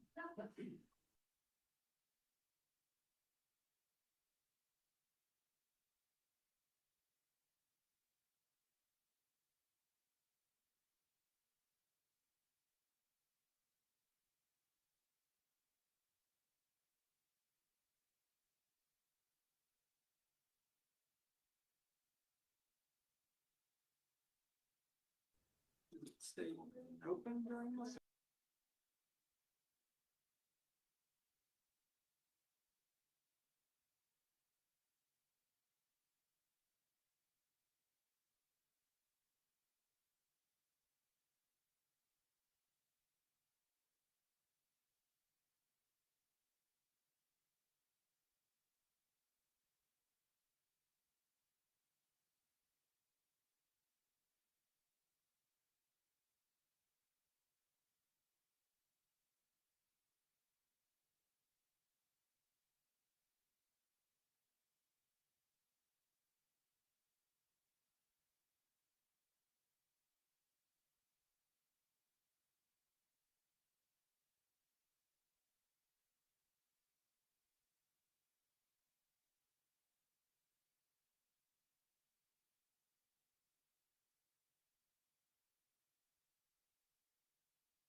Oh, no, no, they- you gotta keep that in.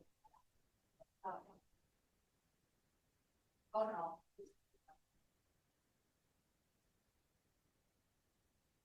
This is much better than the WebEx, by the way. I can actually hear most of them.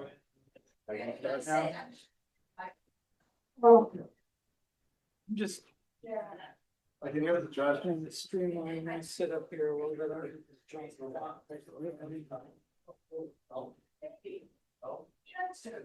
How was lunch? Is this on to just stay. It was turkey and. Smash burger. That was that. What did you have? Smash burger. Oh. But here's the thing. Mark is trying to give me his fries. Oh, right. If I eat them, I'm yeah. Thing when you're right. Way. It was no You know? good. I tried to eat it, but just the veggies. Oh, very.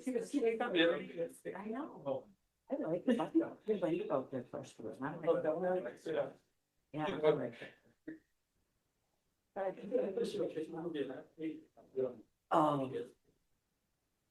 Yeah, it's normal. Well. Oh, you don't. I do a sandwich. I don't like it usually. Thirty and a- Yeah, because that's screen lit up. It is lit up. No, what's going on?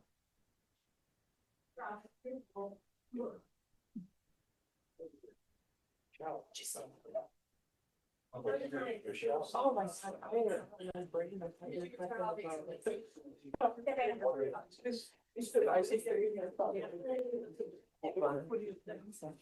Shower. They're like, how you thought? It's not that. You It's like a little, quarter of, or like little 93 hot cut. Oh, yeah. Right. Must have. Oh, Oh, yeah, this morning I was like, yeah, I need to. Run away for a, run off for a while.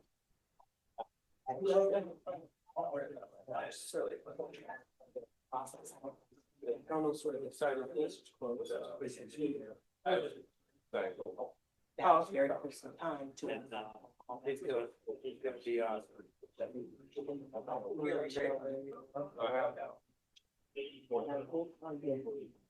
gonna be on. Like it's what you're right.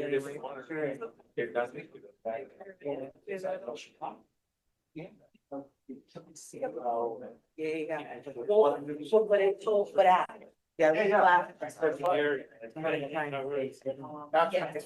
Then you start seeing stuff. They're not wrong. You want. Hello, man, changes. Well, there's an update. What the little time off. Yeah.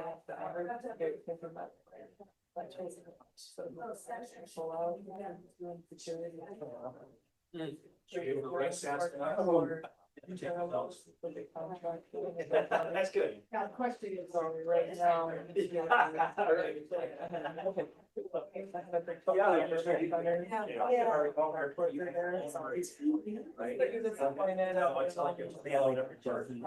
Know if there's anything in the future.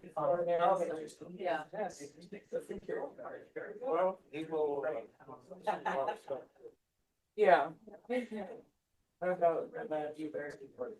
It does come. Yeah, no. Pretty good for today.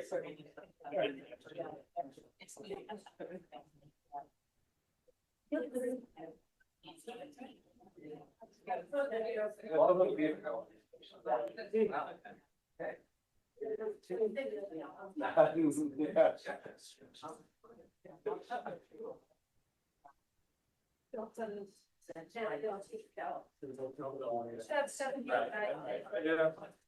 Yeah. Hang on for a second.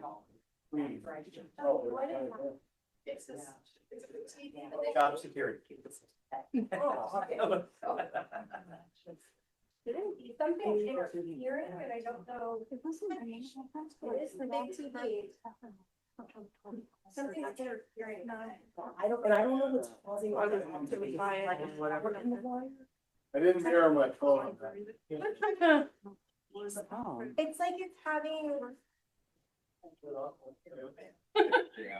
I don't know that that's. Our technology department has to do everything.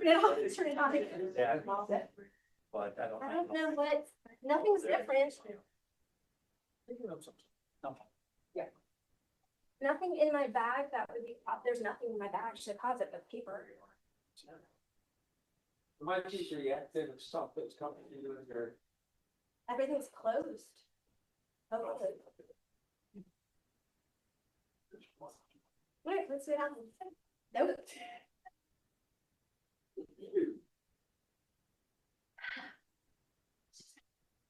We just take. You wanna see if it works, maybe turn It definitely works. You know what, there's no conversation or noise on anything that I'm about to do, so we can just mute it. You know, there is sound.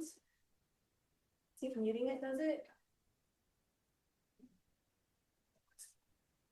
So it wasn't me, it's just TV. Maybe it's just someone's magnetic personality. Well, it's the, yeah, he said it to you, right? He just said it must be you. I think he just said it to you.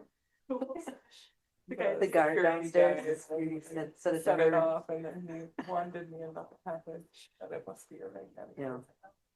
Which now has been finished, that's all, the girls, like, yeah. And, So, yeah.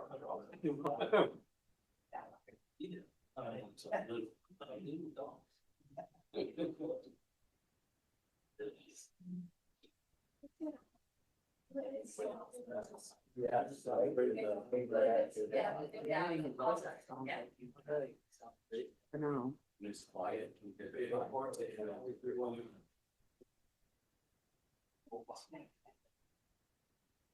I was just wondering. I hadn't noticed it, but you know, Mine's on off.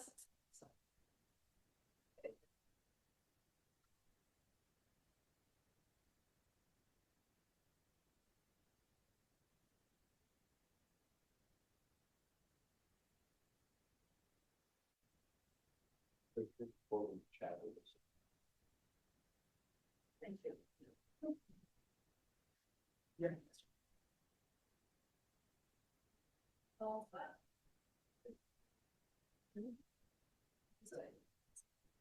Yeah. And you didn't see the judge? I don't know. I don't know. No. Okay, got it. Take care of it. Yeah. Just so you know, this is gonna be the witness, but it will come up a little later. All right.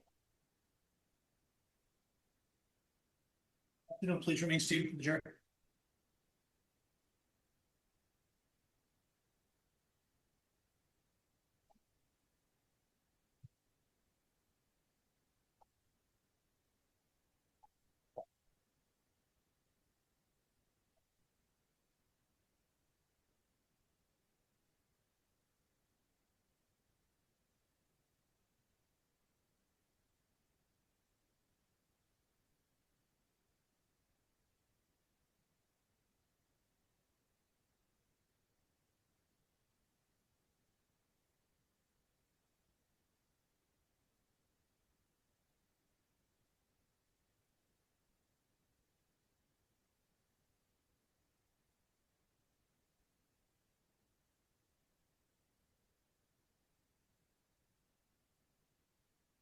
All right, jury.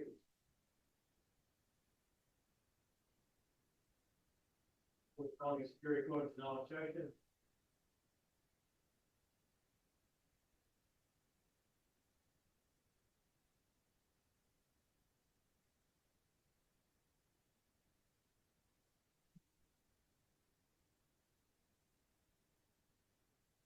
No, I. Hey, good afternoon. Thank you. Please be seated. Your Honor, I'm the speaker of Trooper Amanda Johnson.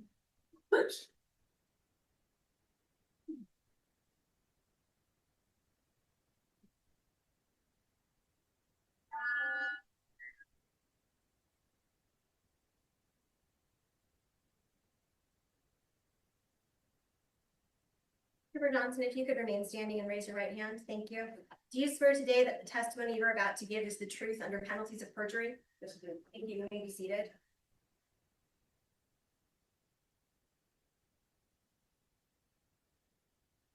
Can you please state and spell your full name for the record? I'm Detective Amanda Johnson. Last name is spelled Johnsson. And where or how are you currently employed? I'm employed as a detective with the New Hampshire State Police. And with the New Hampshire State Police, are you assigned to any particular troop, barracks, or a section? Yes, I'm in the major crime unit. And what is the major crime unit?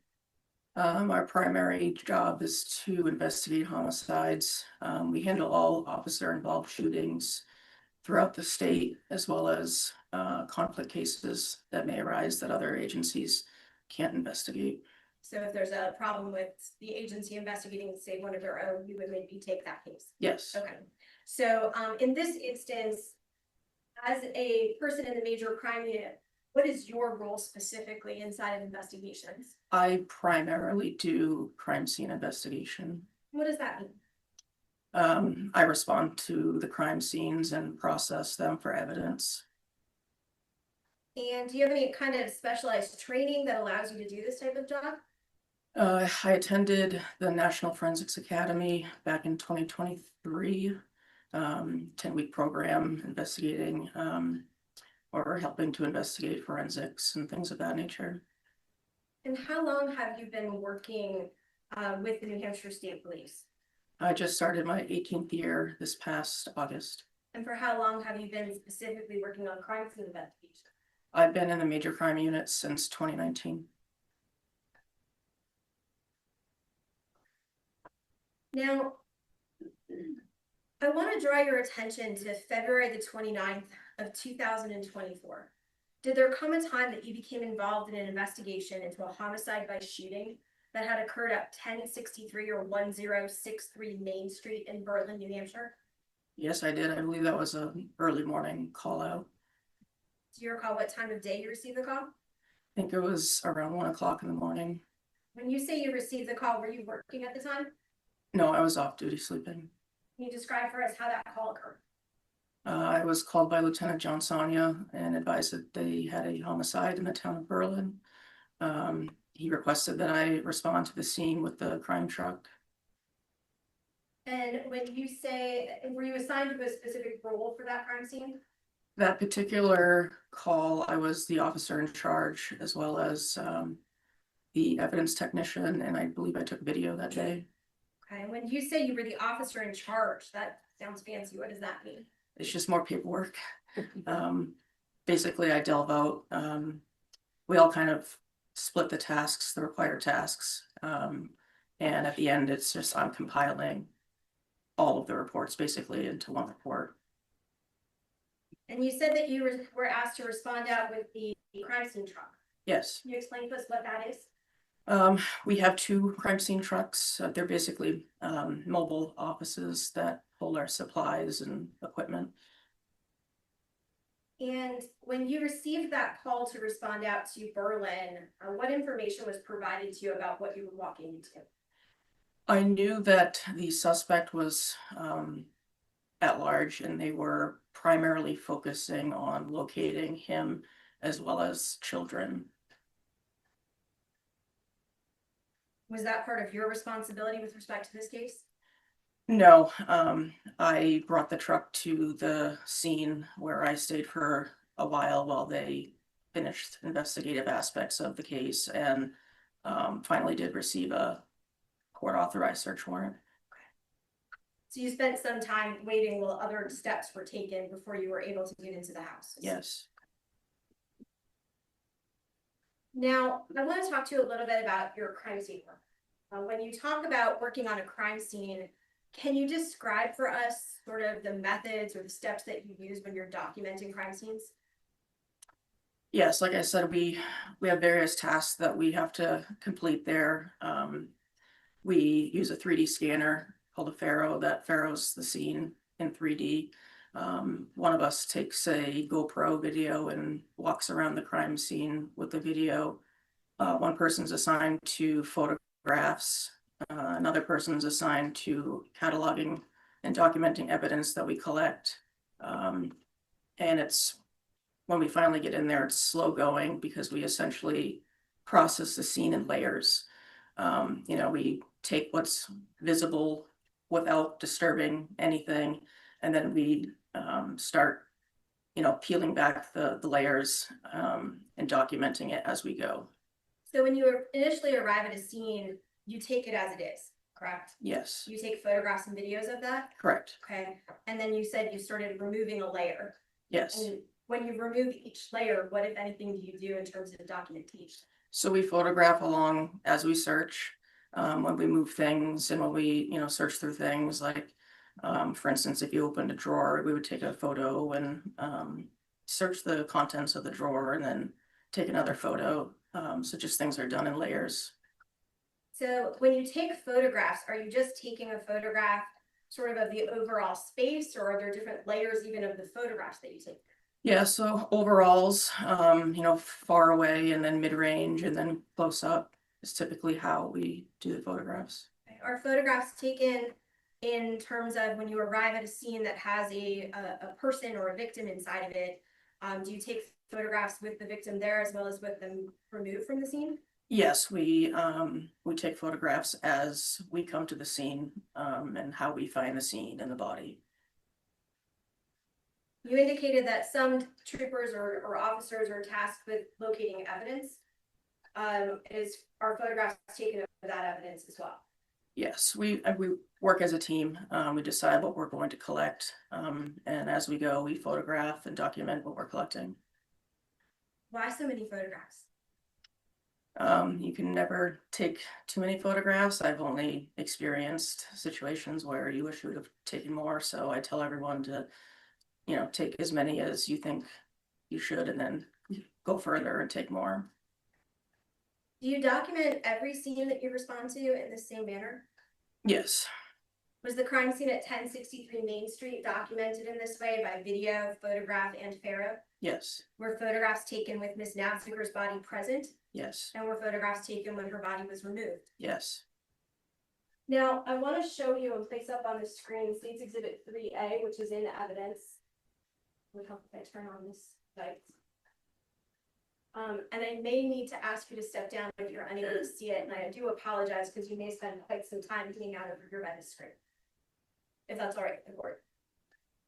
Yes, so long as the jury can hear and so long as we have appropriate audio and so long as it doesn't obstruct defendants at all, certainly.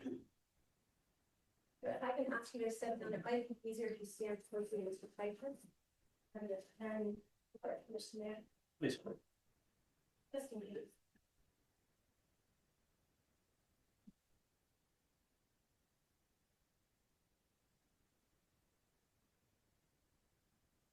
Now, Trooper Johnson, is this the location, State's Exhibit 3A, which is on the screen of 1603 Main Street? Yes. I'm sorry, 1063 Main Street. Yes. And is this the location where you responded with the crime scene truck? Yes. Can you describe what this building is for us? This building is a apartment building. I was advised by the Berlin Police Department that there were 4 units total in that building. By the time that you arrived on scene, had that dwelling already been cleared by the Berlin Police Department? Yes, I had. I'm not sure why the screen is flashing. It may have something to do with some interference we're receiving, but hopefully it'll stay on. So you indicated that it was a multi-unit dwelling, correct? Yes. Okay. With respect to the investigation that you were working, the call that you were there for, what areas of this building were of interest to you? We were authorized to search Mr. Duren's apartment, which was the lower level apartment, the first floor. I'm gonna stop for a second, just because it doesn't seem to be cutting out on any of the monitors, just that monitor, so. Maybe it's just a loose connection, I just didn't know if there's anything we can do. You're getting some feedback on this, Your Honor, so I'm not certain if something's going wrong.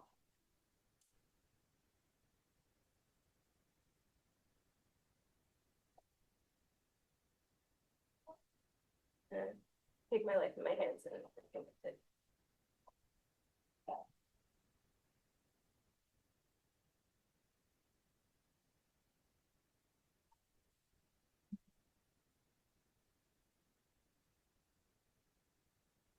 That seems to have worked. Thank you. Fingers crossed. All right, so you started to say, and I apologize, you started to say that you were authorized to search certain locations in this building. What were those locations? Mr. Duren's apartment, which was the lower first level of the building.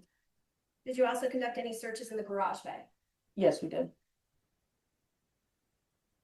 Speaking about that garage bay, can you see that on the screen? Most of it, yes. Okay. Was there a garage bay that you learned was assigned to that first floor apartment? Yes. Was there a car located in that garage bay? No. Were there any cars inside of any of the garage bays when you were on scene? Yes, there were other tenants that had vehicles there. Were those cars checked? I recall that one tenant needed to get to her vehicle, so we escorted her to get the car and we just performed a quick search by consent just to make sure we weren't missing anything. In terms of the garage space, were any items of evidentiary value were recovered from that location? Not that I recall, no. Now, did you take video of the exterior of this building? Yes, I did. Okay, can you explain for us how you did that? Utilizing a GoPro camera, I walked around outside and then walked inside, slowly just getting all the rooms in that apartment. When you do that, you're just holding the GoPro camera in your hand, Yes. okay? And are you talking, narrating? What can we expect that we would hear? No, no talking.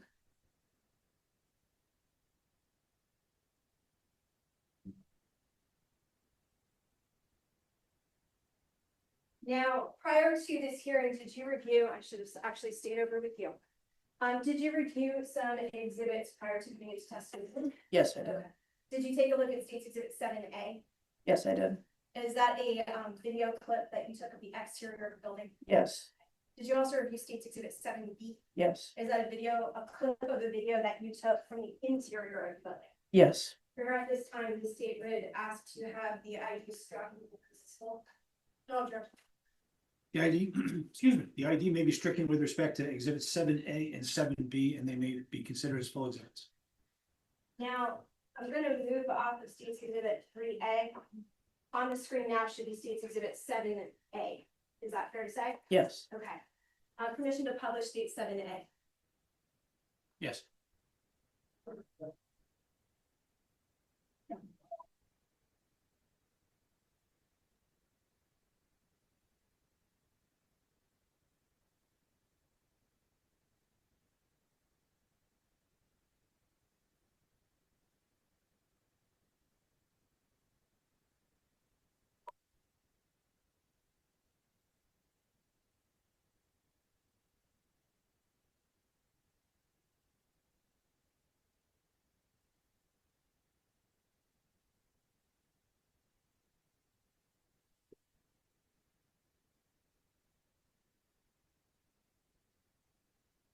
And where this clip ends, what are we looking at?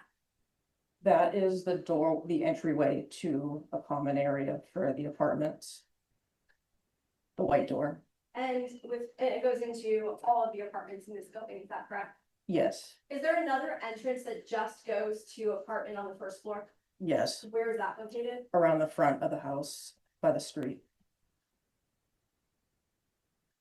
Next, showing you State's Exhibit 3C, which is in evidence, just so that we can transition over. Is this the same photograph or a photograph that shows the back of that house? Yes. Okay. And that white door at the back, is that the one you've indicated goes to a common area? Yes.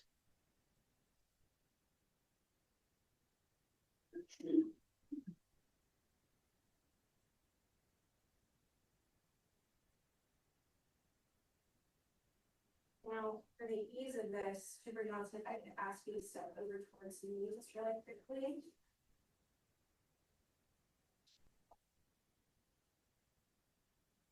I would ask if you take a look through State's Exhibits 8A through T, I just need to separate them out.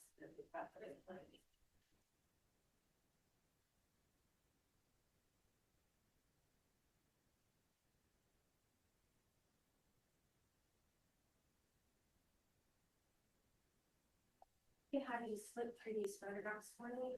You can flip them in my direction as they're not, I think we have an agreement that they're coming into evidence, John.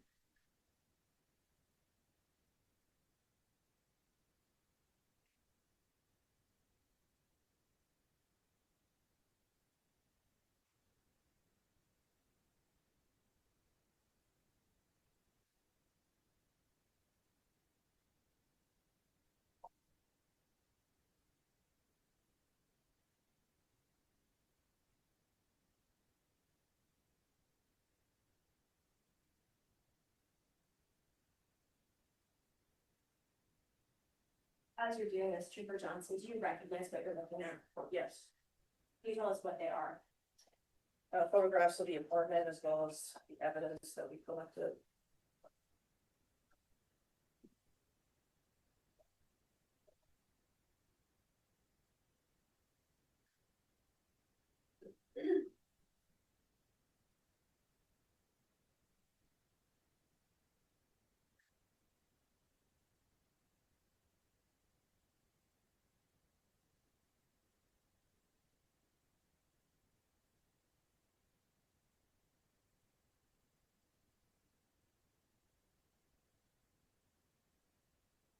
Do those photographs, as you look at them, fairly and accurately show the apartment as you observed it when you responded there? Yes, it does. If I can ask you to step back over. If you need a break or any water, just let me know. We can stand up quite a bit. Now, with respect to, and Your Honor, at this time, the state would ask to strike the ID as to States Exhibits 8A through 8T and admit them into evidence. No, sir. The ID may be stricken with respect to 8A through 8T inclusive, and they may be considered full exhibits.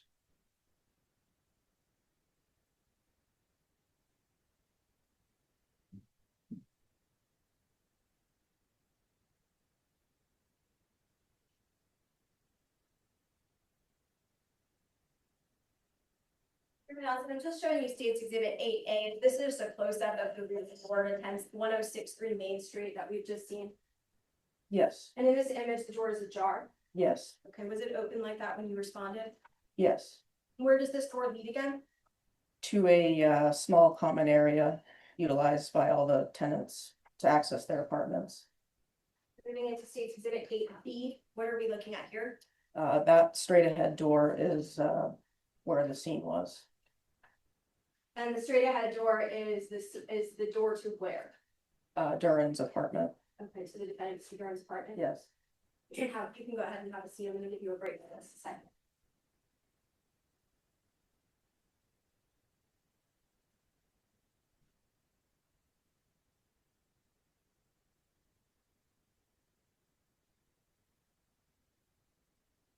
You had indicated when you first began testifying that you had not immediately just jumped right in, you had to wait for quite some time.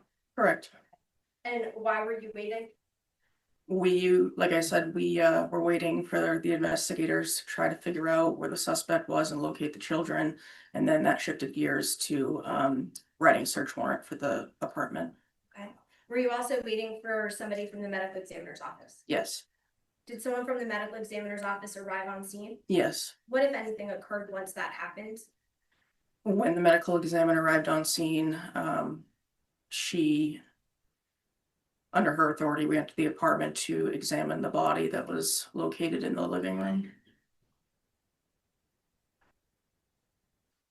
And did you enter into the apartment to do that? Yes, Were you present personally with the ADME or the assistant or associate deputy medical examiner yes, to examine the body? yes. Can you describe when you observed Miss Naffziger's body, how she was positioned? She was sitting on the couch. Her right leg was up on the coffee table, and she had a blanket around her body. Did you, as well as the assistant deputy medical examiner, observe any injuries to Miss Naffziger? We saw wounds that were consistent with a gunshot wound to the head. Did you observe any weapons near Miss Naffziger? No. Did she have any property near her besides the blanket that you just described? She had a cell phone that was next to her on her right side on the couch. At the time that you entered into the living room with the medical examiner's office, did you observe any evidence that was consistent with Miss Naffziger having been shot in addition to her wounds that you observed? Yes, to my right of the couch, I noticed a fired cartridge casing on the floor next to the couch. Can you tell us what a fired cartridge casing is, Ms. Turner? When a bullet's fired, the casing is what ejects from the pistol. With respect to the first floor apartment, can you give us sort of an idea of what that apartment itself consisted of in terms of rooms, the layout? Yes, it looked like there was 3 bedrooms, but they were using another room as like a 4th bedroom. 2 rooms were empty, utilized for what appeared to be storage. One of the rooms looked like a little girl's room. And then off of the living room, there was a room that would look like it was utilized as the master bedroom.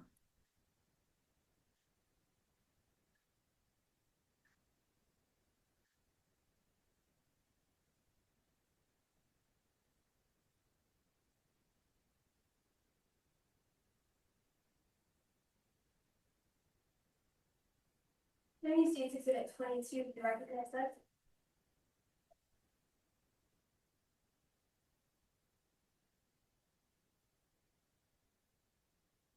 Yes, this is the diagram of Mr. Duren's apartment. Is that a fair and accurate representation of the layout of the apartment as you observed it? Yes, And the locations of where items were inside of the living room? yes. Your Honor, at this time, the state moves to strike the ID and admit states 22 as full by agreement. Yep, no objection. The ID may be stricken and exhibit 22 may be considered a full exhibit. Putting up on the screen states exhibit number 22. I don't know if you can do it from there. I'm gonna do what I can to not have you just standing here for the entirety of your testimony. With respect to this exhibit as we look at it, can you describe for the ladies and gentlemen of the jury where Ms. Naffziger was positioned? If you need to step down, please do. She was, like I said, on the couch. And she had her right foot elevated on the coffee table. When she's sitting on the couch, is she towards the desk on the couch or is she on the other side of the room in terms of where she is? More consistent with where you have the casing marked on that side of the couch. Okay, so I just put up the red to show where Miss Naffziger was located. Is that where she was fairly and accurately? Yes, Okay, and then if I click again, for the jury to see, there's a casing that's marked there. Is that all consistent with where you observed the body of Miss Naffziger on the sofa or the couch yes, and then where the casing was observed? yes.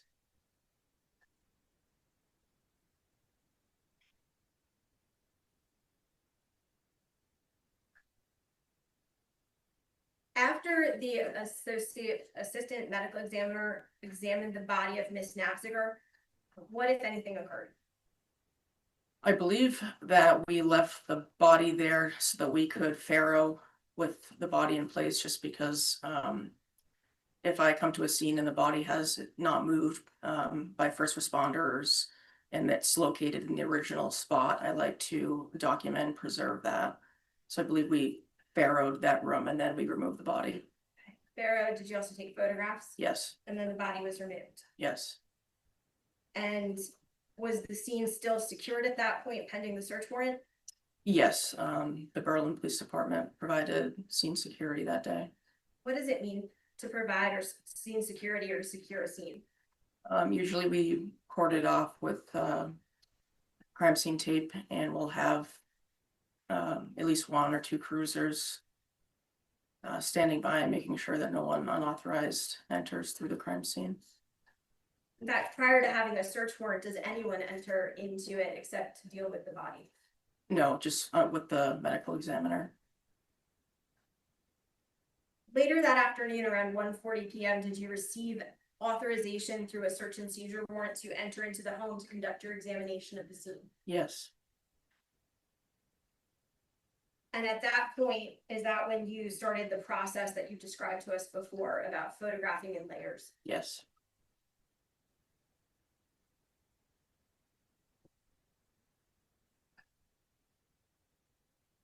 I think we're gonna have to ask you to step down.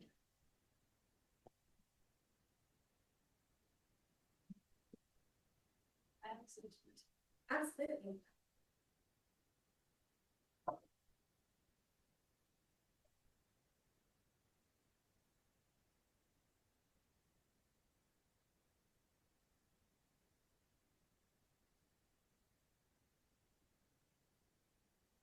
Putting State's Exhibit 8C, which is in evidence on the screen, can you describe for us where we are or where this photograph was taken inside of the apartment? That's as you walk in that entryway door in the rear. And when you look at this, it's sort of a hallway, is that fair to say? Yes, Do you know where the doors on either side of that hallway lead? those are the spare bedrooms that, like I said, it appeared to be utilized as storage. And straight ahead, Straight ahead leads into the kitchen. you continue to walk down that hallway and end up in the kitchen. What do you have on your right-hand side? The right-hand side is the living room and master bedroom area. And to the left? That was the little girl's room. I want to look first with you, if we can, at State's Exhibit 8D. Which room is this? This is the spare bedroom to the right when you're walking down that hallway immediately upon entering the apartment. And is this one of the rooms that you indicated was pretty much used as storage? Yes, Okay. Now, zooming in a little bit closer into State's Exhibit 8D. Was evidence recovered or items recovered of interest in this case in the closet? yes. Showing you State's Exhibit 8F. What are we seeing in this image?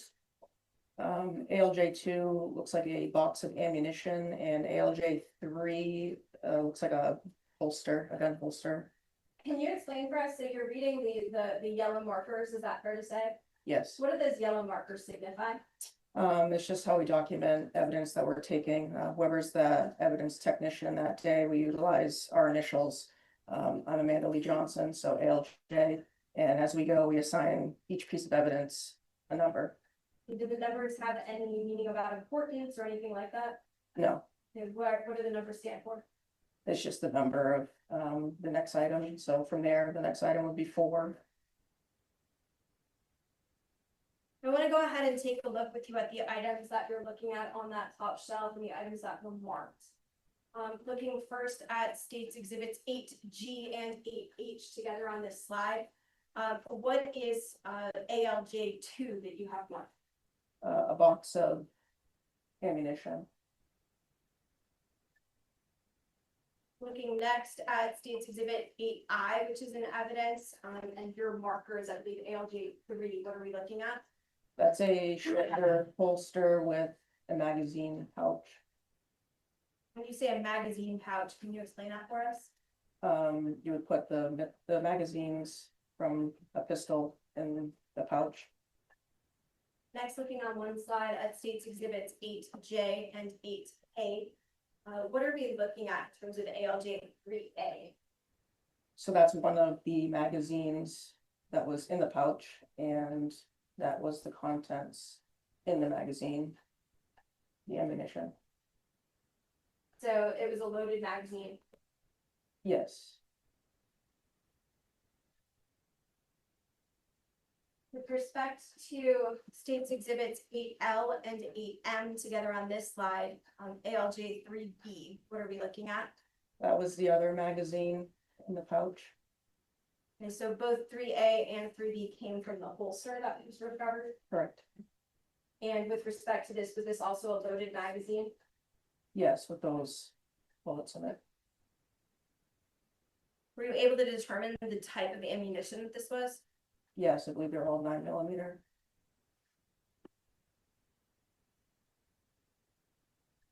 Now, once these items that we've just looked at are recovered and photographed on the scene, are they recovered? Yes, we photograph them and we package them and secure them on the crime scene truck and later transfer it to the forensic lab. Can you explain to us how they're packaged, what that process looks like? We primarily use paper bags, but we, put the item in a bag and we secure the bag with evidence tape so that it can't be tampered with and it's secured. And do you sign those bags? Yes, we initial along the seams to secure that, chain of custody essentially. Now, in your search of the apartment, did you locate or recover a pistol or a handgun? No,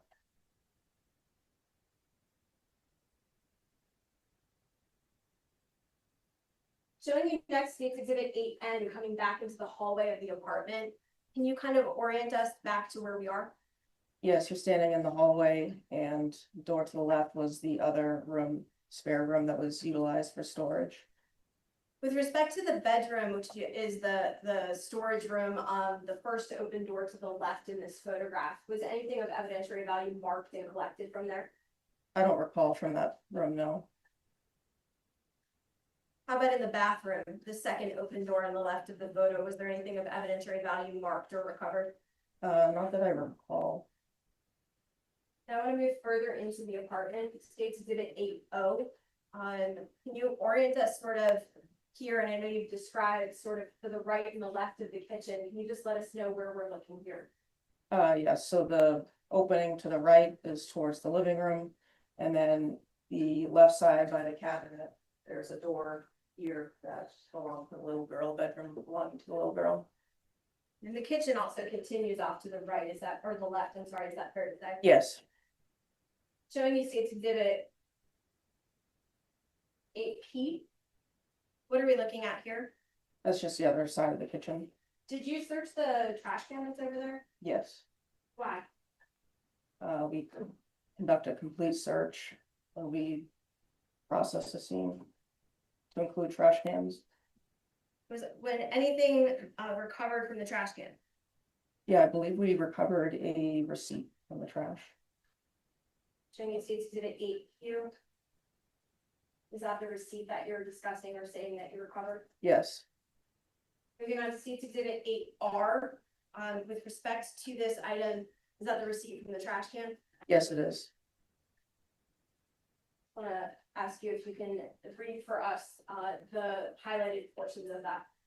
Yes, it's a receipt from Harley Jack's Burgers and Brews in Ossipee. And it has a date of February 28th, 2024 at 4:46 p.m. The server's name was Christine K. The check number was number 14, and it says that it was ordered February 28th, 2024 at 4:46. At 4:46 p.m. Correct. Moving into states exhibit 8S like Sam. Can you describe where we're looking in this image? You're standing in the kitchen looking into the living room. So that doorway that's open there, that's the living room where Ms. Naffziger's body was found? Is that what Yes. you're saying? Yes. Now, earlier you had talked about the fact, and we had seen the video that you took of the outside of the house, right? And we watched that small clip. Did you take a similar video of the interior of this apartment? Yes. Can you describe for us what you did in taking that video in its entirety? Like I said, you walk into the apartment and you walk through all the rooms at a slow pace, just trying to document what's in each room. You open all the drawers, look inside of everything. Sometimes, like I said, we do it in layers, so you don't want to disturb too much.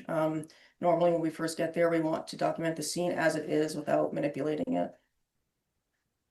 When you took the video of the interior of this house, had Ms. Naffziger's body already been removed? No. Or it may have been. I know that we farrowed with the body in there. I may have taken the video after the body was removed. I'm not 100% positive on that. Okay, so I'm going to move forward so that you can see exhibit 8T like Tom. At the time that this photo is Ms. Naffziger's body there? She had been removed at that point. Moving forward to states exhibit 7B, which is a clip from that video that is in evidence. Looking at this image here, was Ms. Naffziger's body present at the time of the video or removed? She was removed at that time, Okay, so we should not in this video expect that we will see correct? permission to publish. Yes.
Well, this clip stops there. Did you also walk into that master bedroom area? Yes, I know, looking at this where it's stopped, there appears to be a door that we're seeing. What door is that? it was almost like there were French doors or double doors that opened into what was utilized as a master bedroom. And then there's a marker on your screen, this white door that's here that I'm marking. What door is that? That's the front door to the residence. When you were on scene, what was the condition of that front door? It was locked with a deadbolt. Was the doorknob also locked? I don't recall specifically, I just know that I remember that it was deadbolted and locked.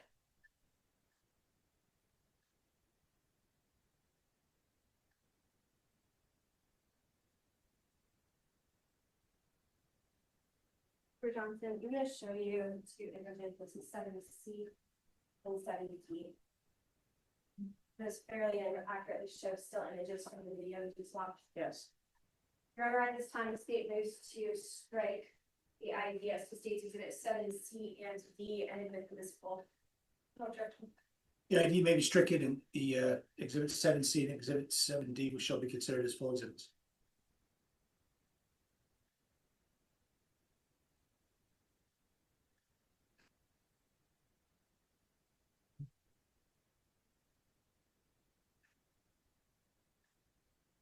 Putting up on the screen states exhibit 7C. Can you orient us to what we see inside of the living room?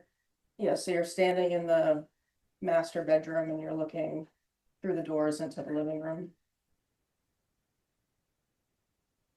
And is this the layout of the living room as it was observed on that date? Like I said, the body had obviously been removed, so things might have been disturbed when we moved the body. I know you've described the area and where the body was positioned, like Ms. Naffziger was positioned. Can you give us a general idea of where we would expect to see her? Were she in this image? She was positioned, if you see this pink blanket on the couch, that was wrapped around her, and she was seated here with her right leg up on the coffee table, as if she was relaxing on the couch. The red blanket that's on the floor in states exhibit 7C by the coffee table, is that where it was originally located? That may have been displaced during the removal when we removed the body. Your Honor, at this time, the state moves to strike the ID from states exhibits 9A through 9J. Oh, No objection. The ID may be stricken with respect to exhibits 9A through 9J inclusive, and they may be considered as full exhibits. Can I have one more? Sure.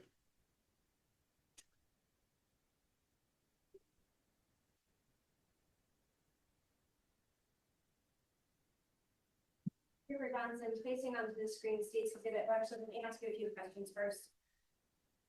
With respect to states exhibits, or the next photographs, are Miss Naffziger's body visible in the next couple of images that we're about to show? Yes, Can you describe for us, when we see her, and I'm happy to have you take a look if you want to describe it from state's exhibits. So you don't have to do it from memory. Nice and nice.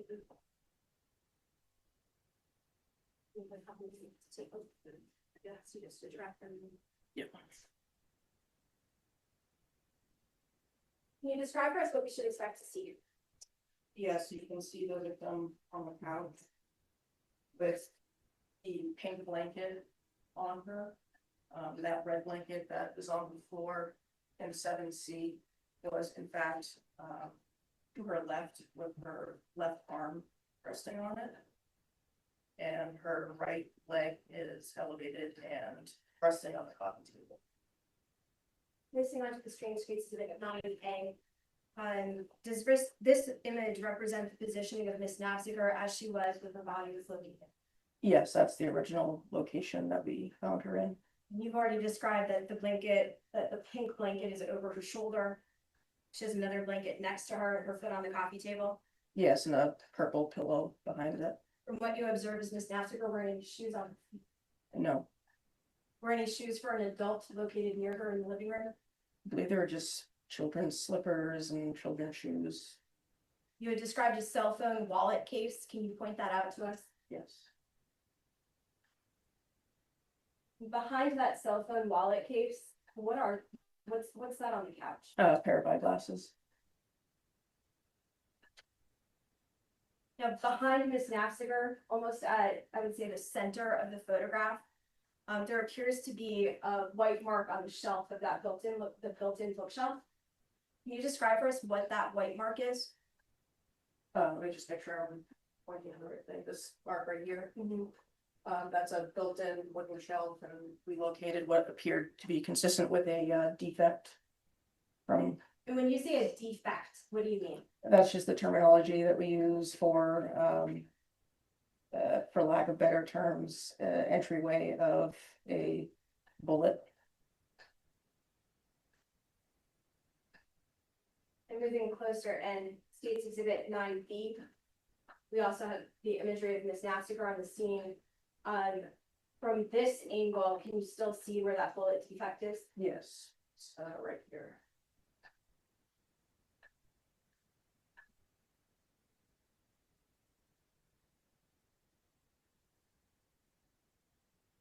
And just one more, States Exhibit 9C, moving in closer to Miss Naffziger.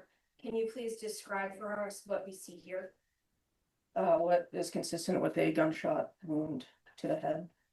Miss Naffziger's clothing, first of all, that pink blanket is no longer over her shoulder. Was that moved by officers during the scene? Yes, we moved on to like the next layer of documenting, and we would move the blanket off of her to photograph. And once the blanket was removed, what is Miss Naffziger wearing for clothing?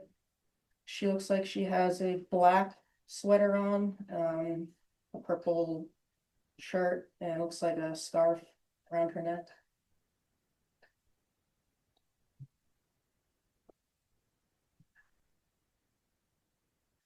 Please Exhibit 9D, what are we looking at here?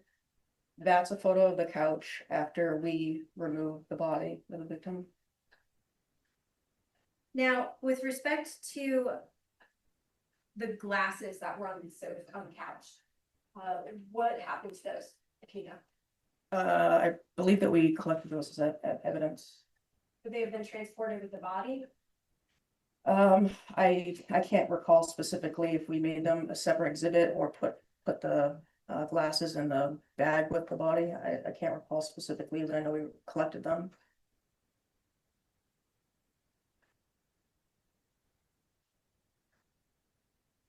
Moving to State's Exhibit 9B, we've got a yellow marker here. Can you explain for us what we're looking at? That's the evidence marker to mark the cell phone that's on the couch. And just, you've done close-ups and overalls of all of these pieces of evidence, is that fair to say? I didn't personally take the photos, I don't believe I did, but yes, we documented close-ups. So moving into State's Exhibits 9F and 9G, what are we looking at? It's a cell phone that's contained within a wallet case. Were the contents of that wallet case used to identify Ms. Naffziger on scene? Yes, And what was used specifically? driver's license. I want to back up so that we can take a look at the couch as a whole. Looking at State's Exhibit 9H, is this just a full view of the couch or the sofa as it was inside of the living room? Yes, Now, when we watched that video walkthrough that you did, State's Exhibit 7B, you sort of got very close to the sofa. Is there a reason why you did that? just documenting close-up shots of the evidence. Was there anything on the sofa itself that you were documenting specifically? I recall doing close-ups on the left side of the couch, around here, that I located a couple of pieces, what appeared to be consistent with the skull. So moving to State's Exhibit 7D, there are 2 items circled there. Can you explain for us what we're seeing? That's what I noticed, and it consistent with skull. So consistent with bone pieces. Yes.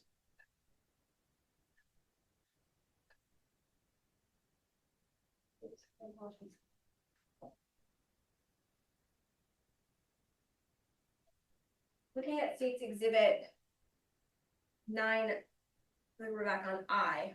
Does this image accurately show the placement of the coffee table as it was in line with the sofa? Yes. And this is obviously after Ms. Naffziger's been removed. Yes. And that red blanket is positioned there from its original position, correct? Yeah, it's displaced from its original position.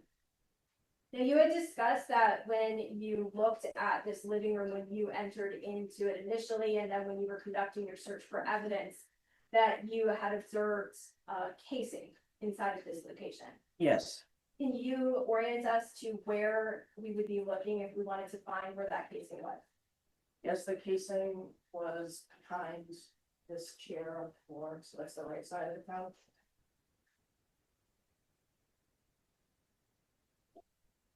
Now, I want to take a look at the rest of the living room. So this photograph State's Exhibit 9J. Does that accurately show the living room as it would be viewed from the sofa or the couch? Yes, it does. In terms of this desk, what kinds of items were associated with the desk? It appeared to be a computer desk, but we noted that the tower, the actual computer itself, was missing and unplugged.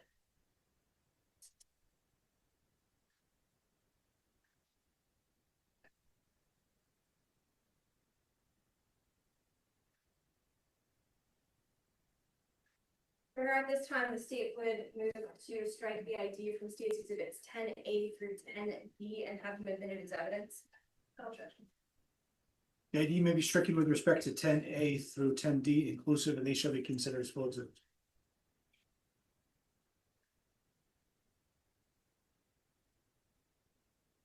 Mr. Johnson, I want to go back to that little chair where you said there was a casing. So looking at State's Exhibit 10A, which should be on the screen now, can you sort of orient us to where the casing was found? The casing's on the floor behind the child's, looks like a unicorn, on the chair, right behind here.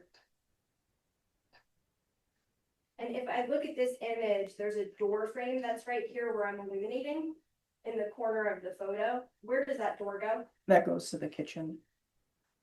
And in terms of any other access points to leave this living room, where would those be located? You could go forward, straight ahead to the master bedroom and the front door is there. Okay, so if if I'm standing, like the photo is taken, where would the doors to the master bedroom be? To your back behind you, Okay, and the front entrance of the home would also be to my back and behind me? correct? Okay. And the kitchen would be through this doorway here that I have marked to the right. Correct, to the right. You had indicated earlier that the shoes you remembered seeing were slippers for kids. Do you see those in this image? Yes, they're under the pink table. Show me next state's exhibit 10B. I think it's a little fuzzy there in the background, but can you identify what this marker, the yellow marker is that I've got illuminated? Yeah, the ALJ5 marker is next to the consent. Moving a little bit closer on that state's exhibit 10C, can you tell us what we're looking at? That's the fire cartridge casing.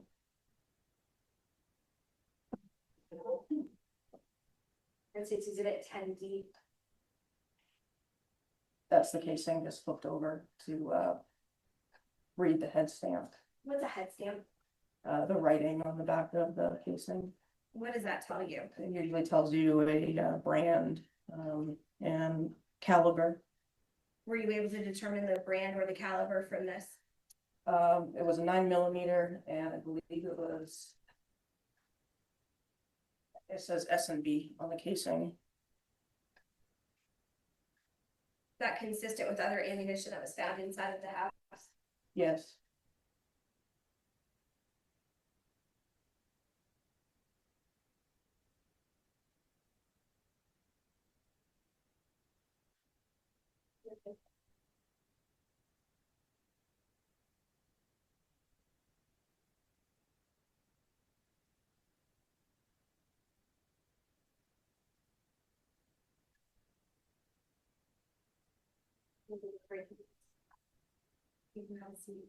No, not yet. I apologize. I misspoke. We're gonna do a couple more. At this time, Your Honor, the state would move to strike the ID from state's exhibits 11A through and including 11O and have them marked as full. No objection. The identification may be stricken with respect to 11A through 11O inclusive, and they shall be considered as full exhibits.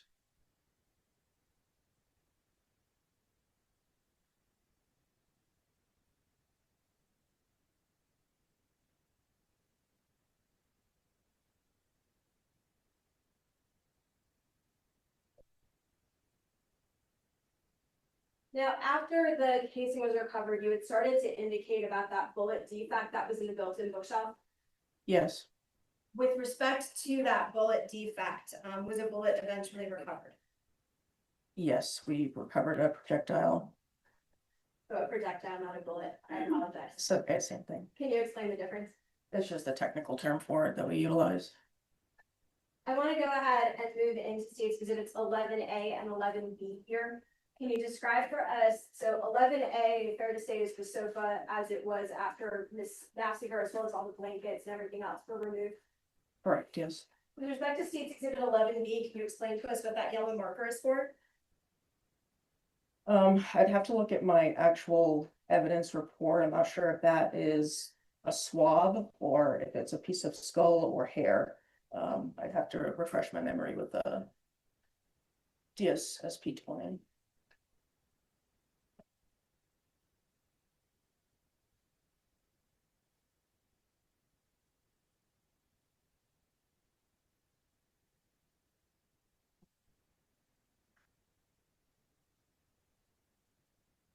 Looking at the report, refresh your recollection. Yes.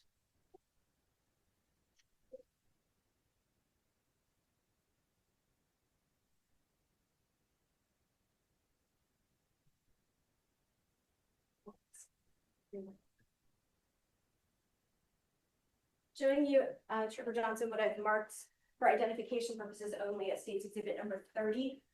It's 106-108 for the record. Can you take a look at that item? Yes. That's a copy of the report that you just referenced, your DSSP. This isn't the DSSP 20, but it is part of my evidence signature report. It lists, You can take a look and see if that would refresh your recollection. yes, it does. Okay, based on this, your review of the report, what is that work report? That is for swabs of the reddish brown stain on the couch. If you want to just put that in.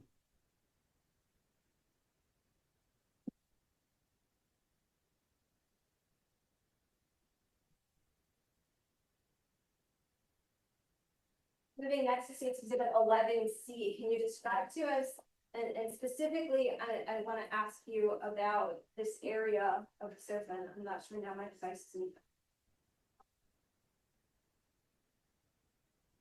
One moment.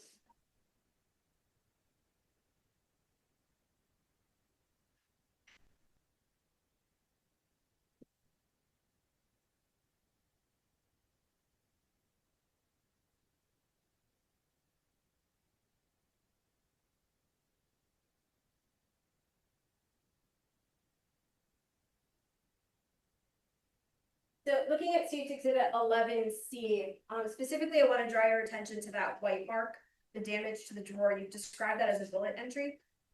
Yes. Okay. What else in this image, did you recover anything else from this area of the built-in bookshelf? To the left of the defect by the knob, there's a clump of hair. Moving a little bit closer into that 11D, there's a marker ALJ7. Is that referencing the hair that you're describing? Yes. Okay. I'm gonna look a little bit closer. I think that's a little hard to see. So if we can move into State's Exhibit 11F, like Frank, what are we looking at here? That's a close-up of the hair around the built-in. And that hair was recovered. Yes. Moving to State's Exhibit 11G, can you describe for us the changes that we're seeing to sort of the room and what process is happening here? So like I said before, we conduct searches in layers. So at this particular point in the documentation, we slid the couch out from the built-in, so we had access to be able to see behind the couch. And once you had access to see behind the couch, what, if anything, did you do? We were then able to open the drawers of the built-in. Now, moving into State's Exhibits 11H and 11I, can you explain to us or describe to us what these white stickers represent? They're just scale, like L-shaped stickers with scales that we utilize to mark defects. And with respect to this defect, it looks like there's an A written on that scale. Yes, that indicates that's the first defect that I'm noting. Are there multiple defects associated with this recovered bullet? Yes, yes.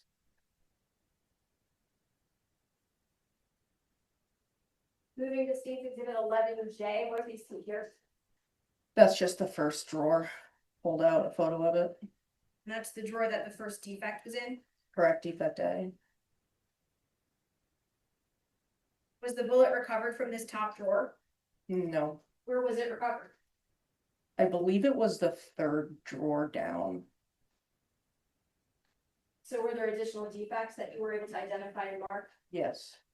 Looking at State's Exhibit 11K, can you explain to us what we're looking at?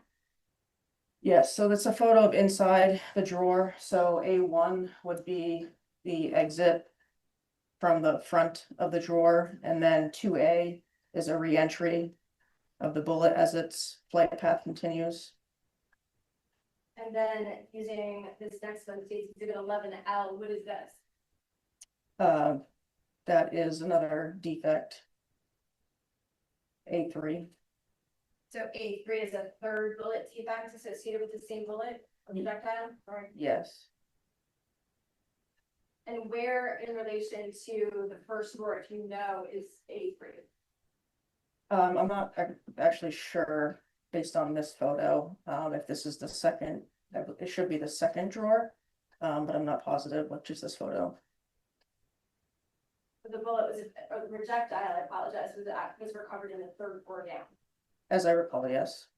Showing you State's Exhibit 11M, what are we seeing here? That's a photo of the third drawer opened with what is the projectile in the drawer. Once this item was photographed, what if anything did you do to recover it? We packaged it and secured it and transported it to the forensic lab. And just moving a little bit closer so we can see what that item clearly was, 11N. Can you describe for us the projectile? It's a projectile. And that's as it was recovered inside of the drawer, Yes, marked as ALJ 8. correct. Thank you. Chipper Johnson, you can go ahead and proceed.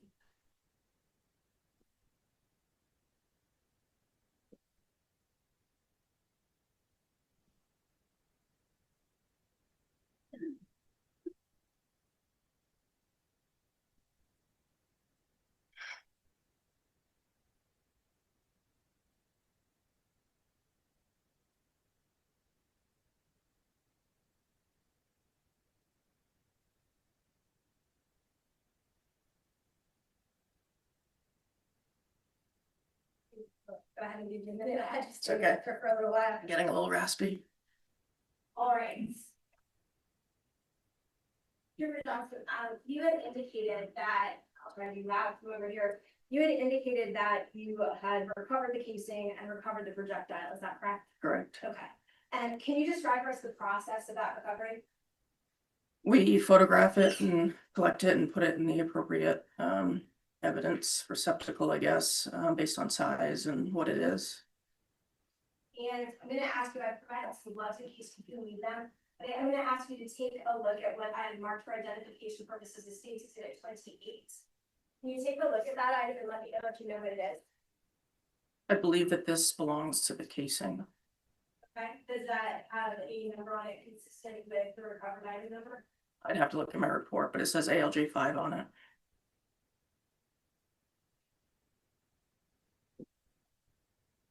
Showing you again what's marked for identification only as State's Exhibit number 30. Would this assist you in identifying what that item is? Yes. ALJ 5 is a casing S&B 9x1921. Is that the casing that was recovered from the floor in the first floor apartment next to the sofa? Yes, it was. And the one behind the upper chair? Yes. Okay, I could ask you to go ahead and take a look, open that envelope up for us.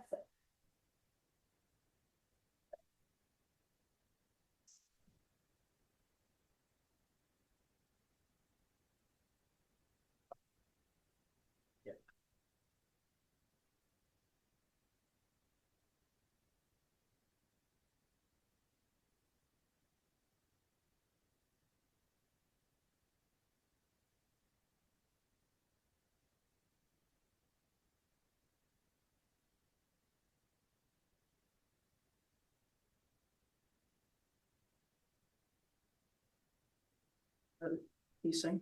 And taking a look at that item, does it appear to be in the same or substantially the same condition as it was in when you recovered it? Yes. During this time, state requests that the ID be struck and State's Exhibit 28 be admitted. The ID may be stricken with respect to exhibit 28, which can be considered a full exhibit. Put it back in there. And to publish it, most of it, if we were going. Mhm. Gonna go ahead next and show you what I marked for identification purposes as State's Exhibit 29 for this case. Looking at that item, do you recognize what it is? Yes, this should be the projectile. Does that match in terms of the documentation on the envelope, your signature on the seal, and the assigned as? Yes. I'd ask you to go ahead and look that up.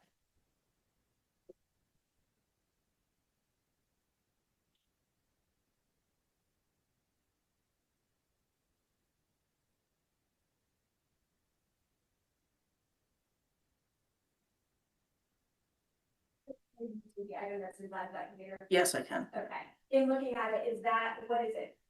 That's the projectile recovered from the drawer. Is it the same or substantially the same condition as it was in when it was recovered by you? Yes. Around this time, the state would request to strike the ID for State's Exhibit 29 and have the item admitted as full. No. The ID may be stricken with respect to exhibit 29 and it shall be considered a full exhibit. With the court's permission, I would ask Trooper Johnson to step down and allow the jury to observe the items.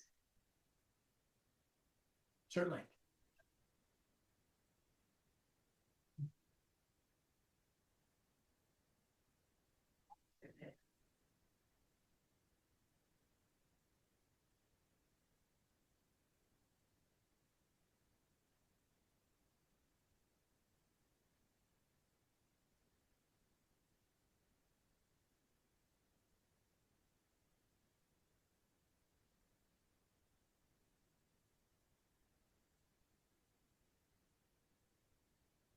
not, so you may have to walk up and down, since they're such small items, if you can walk up and down, low to the jurors to see those items.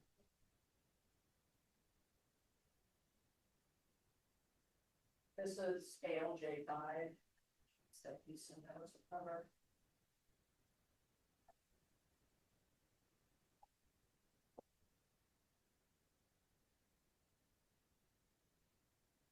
Go through that labels.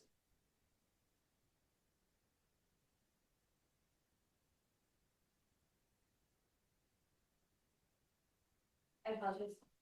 Well, they can. Absolutely. You can show them the next item, see it's 29. ALJ, the judge, good projectile, we typically put them in these containers with gauze just to protect.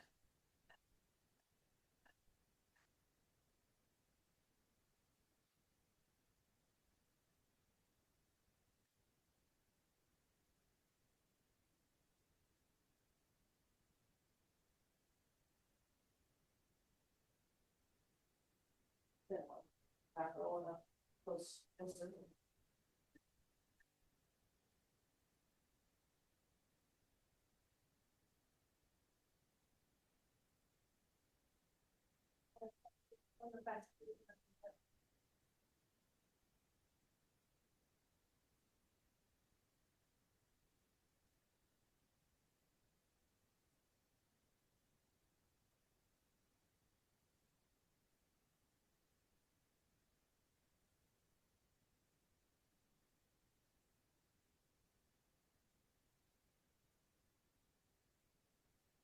If they're further questions.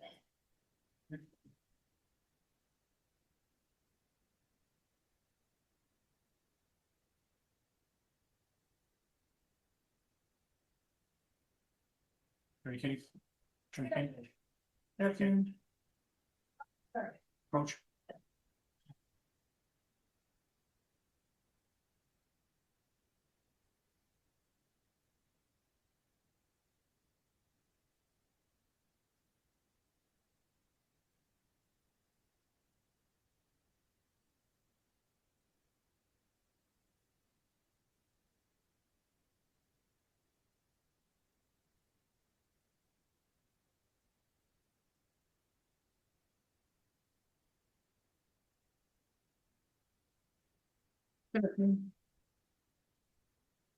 Incident that occurred in February 2024, you were not there for the incident itself.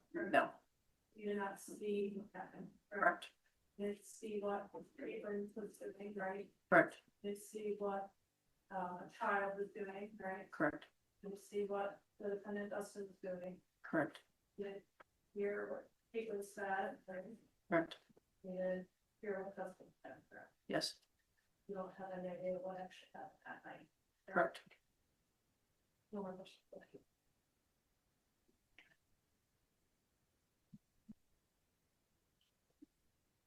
You read right? Good question. Okay. And Trooper Johnson excused? Yes, sir. Okay.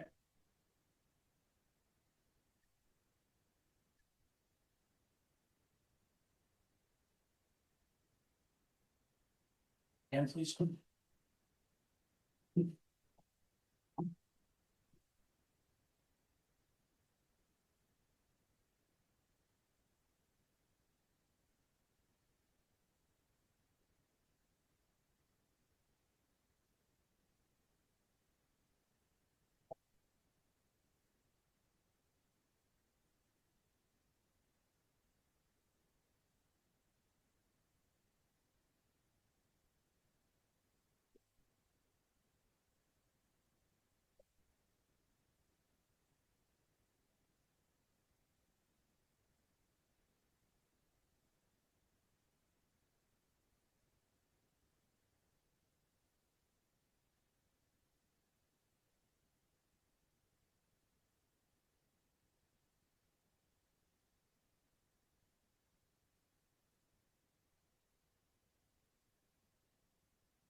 Hey, members of the jury, we're going to conclude there for the day. I know that some days we may go all the way till 4 o'clock, but we are going to conclude there for today. I just conferred with counsel.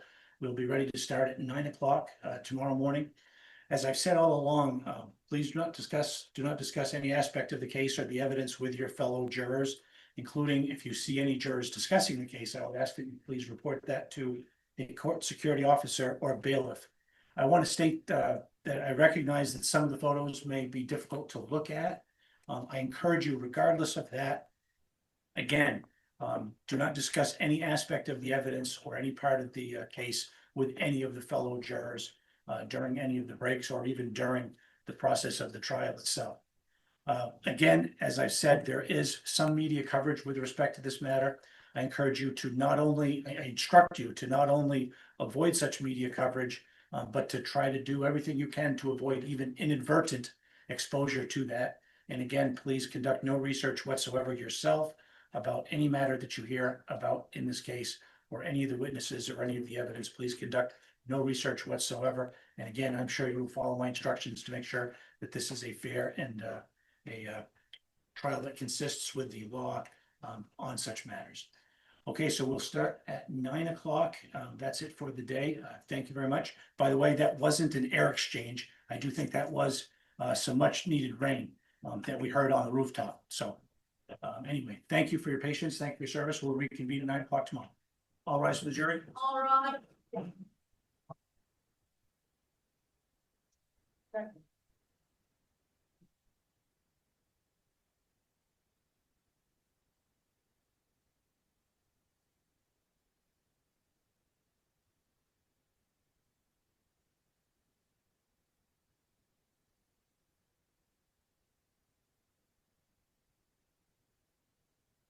Okay, thank you. Please be seated.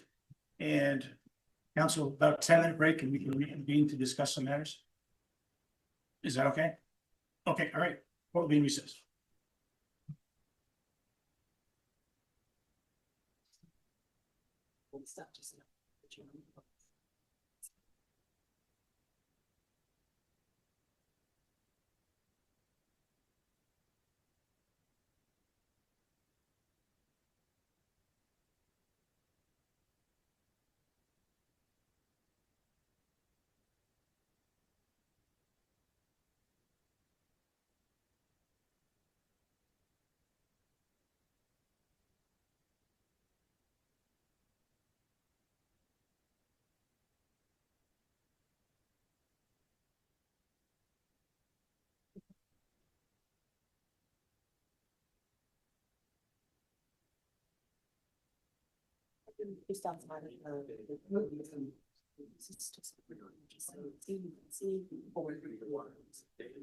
Yeah, I'll stay in. You just let me wait until tomorrow.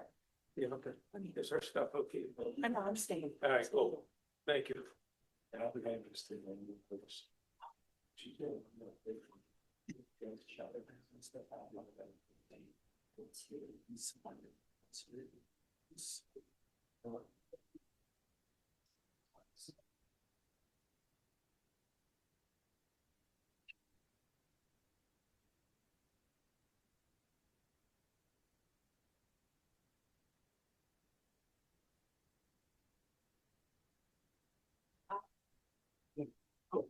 Shut down, not broadcast. How's it going? I'm sorry. I hate to touch this camera. I know that it's only picking up the audio from the microphone. That shouldn't be picking us up.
I'm sorry.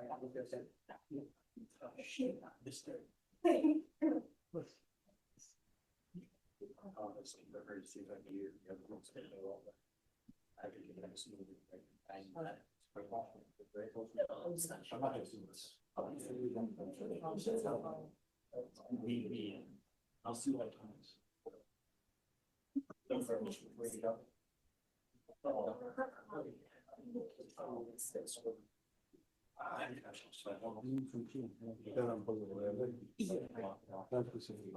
I was just wondering, what's that? Tomorrow morning, I would take care of that. Is it that? Yeah. We can find a room. We also have like storage there, so we're trying to, we've got about 3 boxes of our own.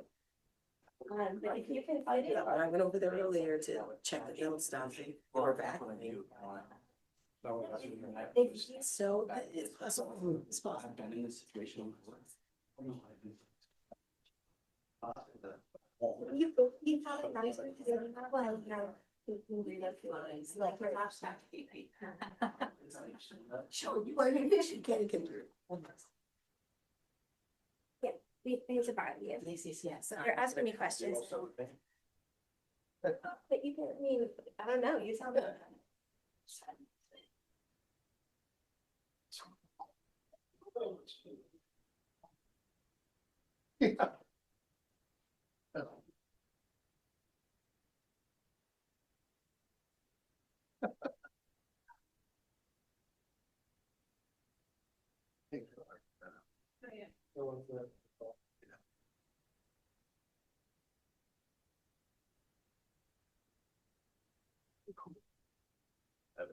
But obviously, know how that goes as far as how they make the things, and then I think you might be smart. It's like, I know it's like this turn around, so if he ends up sitting in front of the screen, they're not gonna lock it. Because if you tried shooting that, you've been right there with that one there. Somebody sitting there and have his head in the shot. One of their hands too is built, they don't even have a box. Yes. Yeah. I'm surprised they don't make some.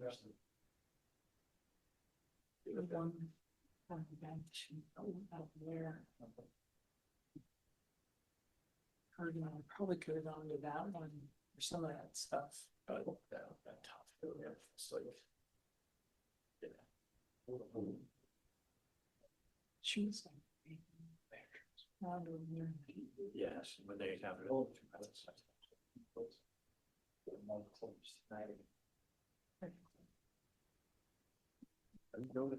As a can, is your network having any trouble with Amazon? The whole that's. I haven't seen one. Oh.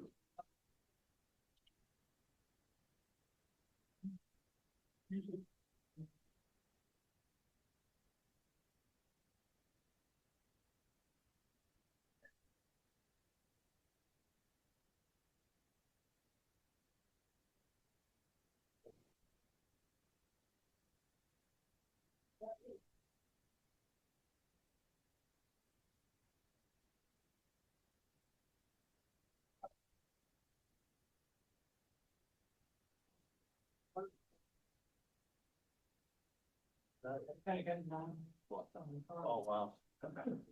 Oh, is this, do you mind if I take that one with the card and I'll give it to you tomorrow morning, or do you need it? Or can I copy over that first section now? See if you can, see if you can. Not real tomorrow.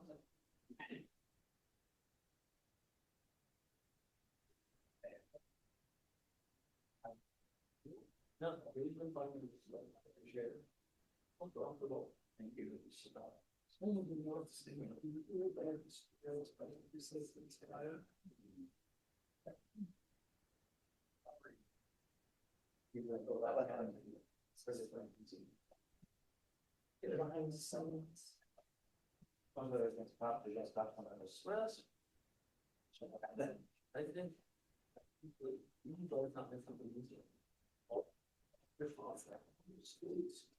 Unfortunately, doesn't charge. These are.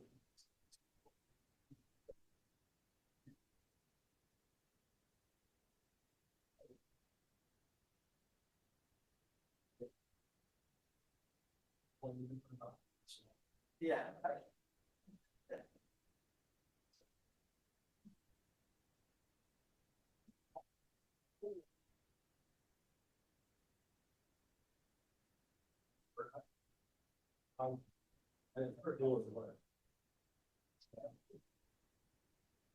Over here,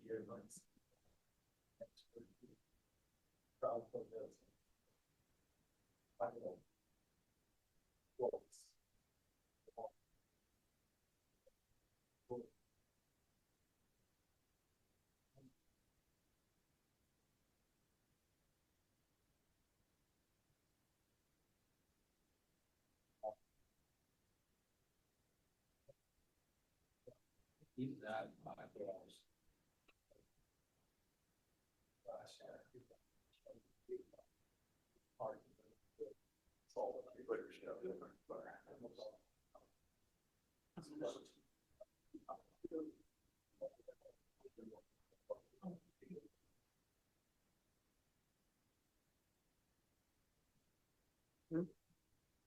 No.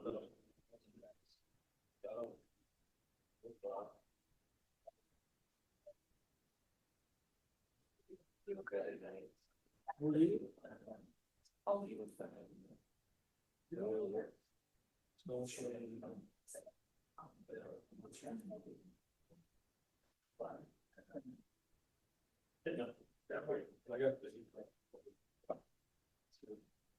We do that one.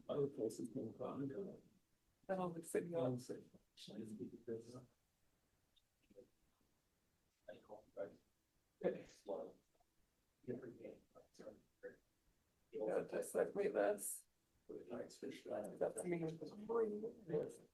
It's fine. So it's baby.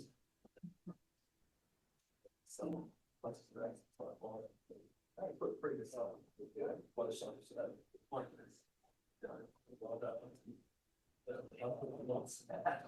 Or is that waiver? This is not. That's it. Not much, how with the. Stage or. I don't know.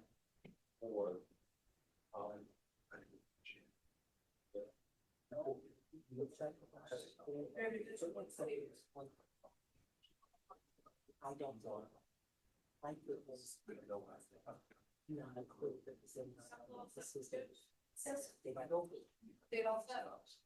What I will do. Yes. Time. I think that's very fair. Alright. So, I just go with something. No, that's gonna make it we see that.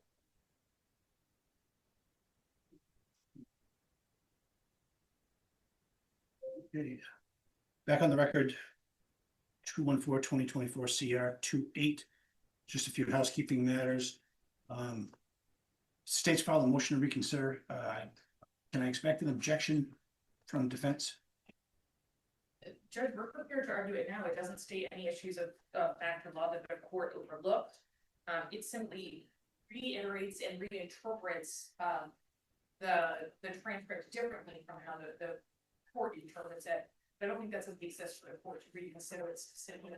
I think that the case originally cited by the state Commonwealth versus Castano talks about that evidence can be admissible if there can be inferences made that the evidence was somehow known to the defendant in some capacity. And in Castano, the inferences include the defendant being aware of the victim's desire to end the relationship because she obtained a roommate release form from the landlord. So completely separate from the defendant, and because there was a suitcase on the floor.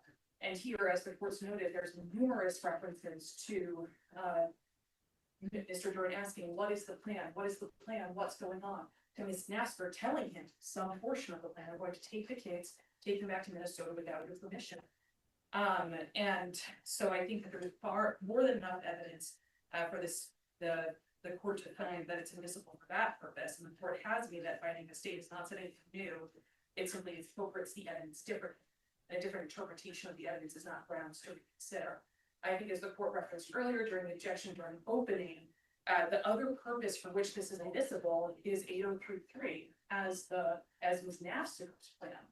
And what is relevant is what both people in that apartment were doing, saying, how they were behaving.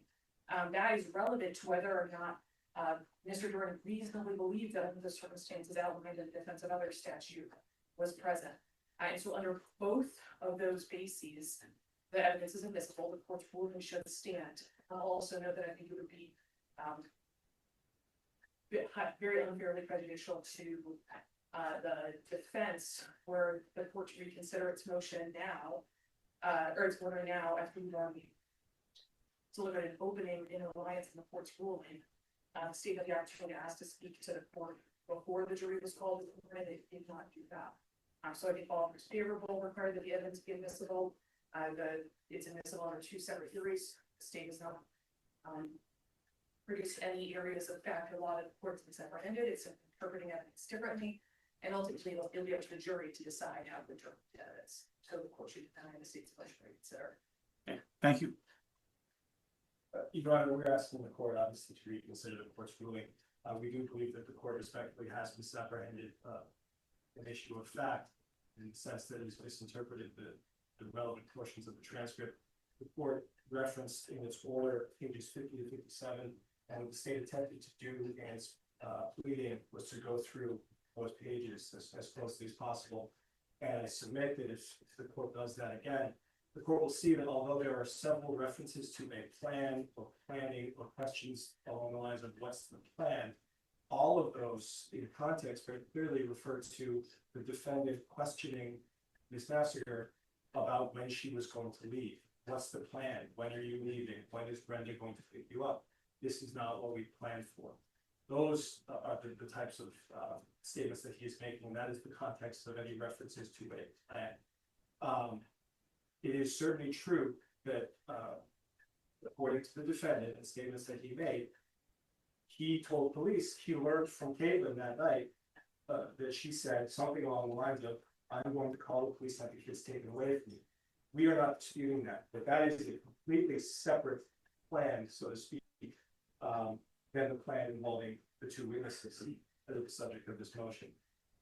If we look at the plan involving those two witnesses, I believe it's uncontested, and Mr. London will testify that that plan was a secret. The entire object of that plan was to conceal it from the defendant, because if they didn't, it wouldn't work. The plan was to assist Ms. Naffziger in stealing away with children sometime in the early morning hours while the defendant was asleep. There is no reason that anyone involved in that plan, they wanted to succeed, would tell the defendant about that plan. Certainly not Ms. London or Ms. Naffziger. Ms. London's testimony, I think we all agree, will establish she never spoke with the defendant. And as we heard in the opening statement today from defense, I don't believe they're contesting that either, because according to the opening, by the time the defendant got outside and saw Caytlyn there with her bags, Ms. London was already gone. So there's literally no opportunity for them to speak.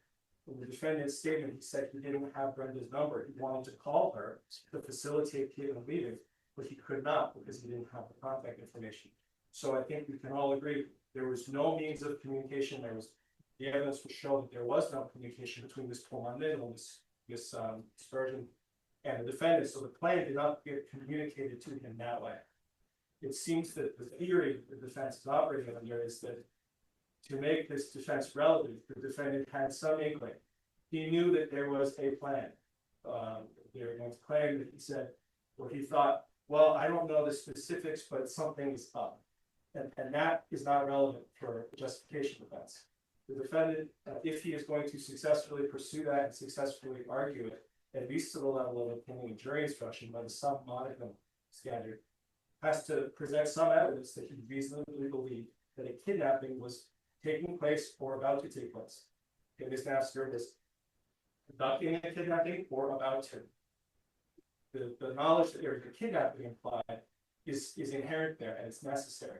If the defendant merely thought she's up to something, I don't know what it is, that is not enough. He's just not thinking that, he's saying. He is saying, what's the plan? When are you leaving? When is Brenda coming to get you?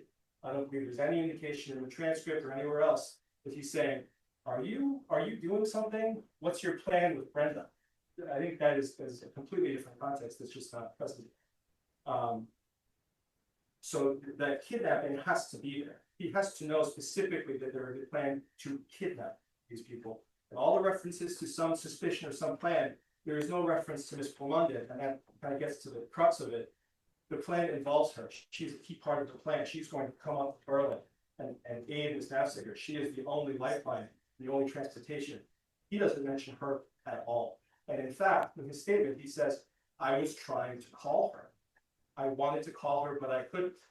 And I think had Ms. Naffziger told him about this plan, or if he had learned of it from her in that way, why would he call that person? There makes no sense that he would do that.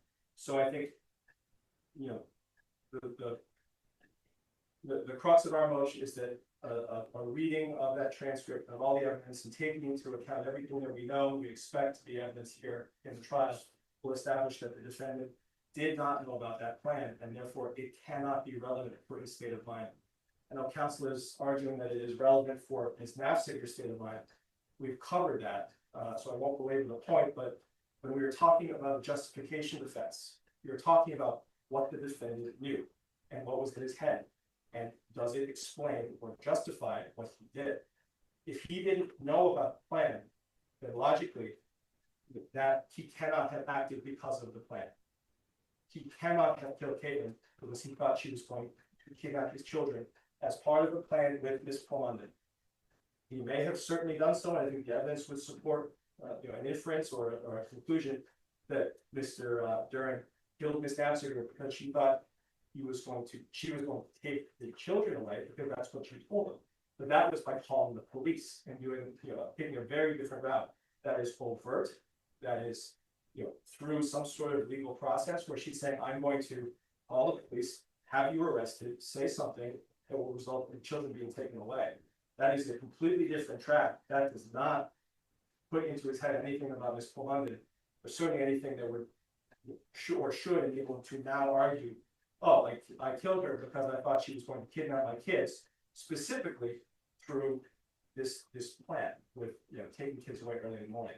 There has to be some indicator that he did that, and we just think it's not there, and that's why we filed the motion, Your Honor. So we respectfully submit that a reading of that transcript, while it certainly contains references to plans and planning, contains no references to the plan at issue here, and that's the one that matters. Understood. Okay, thank you. Anything further? Quote from the case cited by the state in its motion. Quote, there needs not be direct evidence that the defendant learned of the victim's state of mind so long as the jury reasonably could have inferred that she did not commit. The jury is not required to make this inference, but the fact that they permissibly could have means that it's permissible as written in the statements. The court should not disturb its ruling. There are clearly reasonable minds can interpret this transcript in multiple different ways. And that in and of itself is enough to allow it to go to the jury. So the jury, as the finders of fact, can interpret it how they will. I think other than that, we covered in our objection, our prior hearings on this issue. Okay. I want to make sure to give counsel the opportunity to make any additional arguments on it with respect to the motion to reconsider. So I will. I also understand the practical objections raised by defendant counsel relative to the considering the motion at this point in the proceeding. I will give you a specific ruling on the motion to reconsider tomorrow if you're ready with that objection. You're satisfied with the objection, correct? Yes, Judge. Okay, you're satisfied with the argument on that motion. Yes. Okay. No, I'll return to issue the order. I'm going to read that pages 50 to 57 of the transcript. I'll read it for the 101st time tonight. I'll reread it again for the 101st time, and I will issue an order that's likely going to be consistent with my prior order. Just to be clear, but I'll put a little bit more on the record for purposes of any issues that need to be covered. Anything further on that? Okay, next, do we have an agenda for tomorrow? If we need to approach, we can do that, but the jury was attentive today. I know we've asked them to set aside a couple weeks out of their lives and out of their work. And I'm certainly okay with the fact that we ended early today, but I want to make sure that we're filling the day as much as possible because we're asking them to set aside time out of their life. So I just want to make sure we have a nice full day tomorrow, if that's possible. So, Your Honor, we do anticipate that we will have a full day tomorrow. That will lead us potentially to an issue depending on how quickly we move. The medical examiner in this case is not available until the 23rd, which is Thursday at 9 o'clock in the morning. He is, I'm not sure he's at a training or I don't know, he's out of state. He's returning at 5 o'clock, I believe on the 22nd. He has agreed to be immediately getting back into his car and driving up here to be available for the 23rd at 9 a.m. Which is also immediately prior to testimony he has to do via WebEx for another case. So no matter where we are in terms of tomorrow, the state will be running into, we anticipate, a scheduling issue. So we wanted to flag that for the court's attention. Certainly, thank you. Number one, thank you. Number two, as I said, I have no issue with the fact that we ended early today, but I want to make sure we have a nice full day tomorrow so that the jury understands that why we're asking them to take this much time out of their life. So it sounds like we've got a full day tomorrow. I think so, yeah. Roughly, okay.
And so Attorney Durand, I will look at those two motions relative to the items that you inquired about. I'll get rulings to you on those quickly and to the defense, obviously.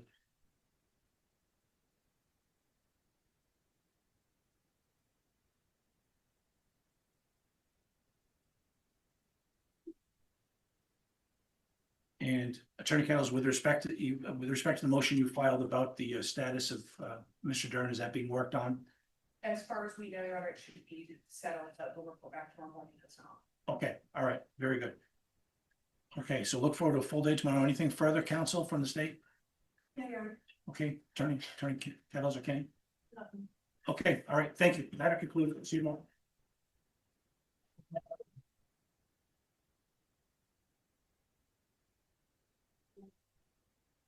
You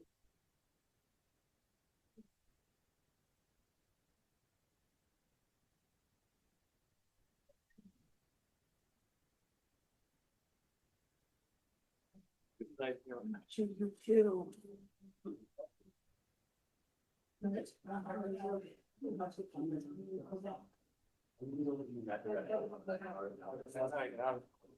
Oh, okay, very nice. Very nice to meet you. Yeah.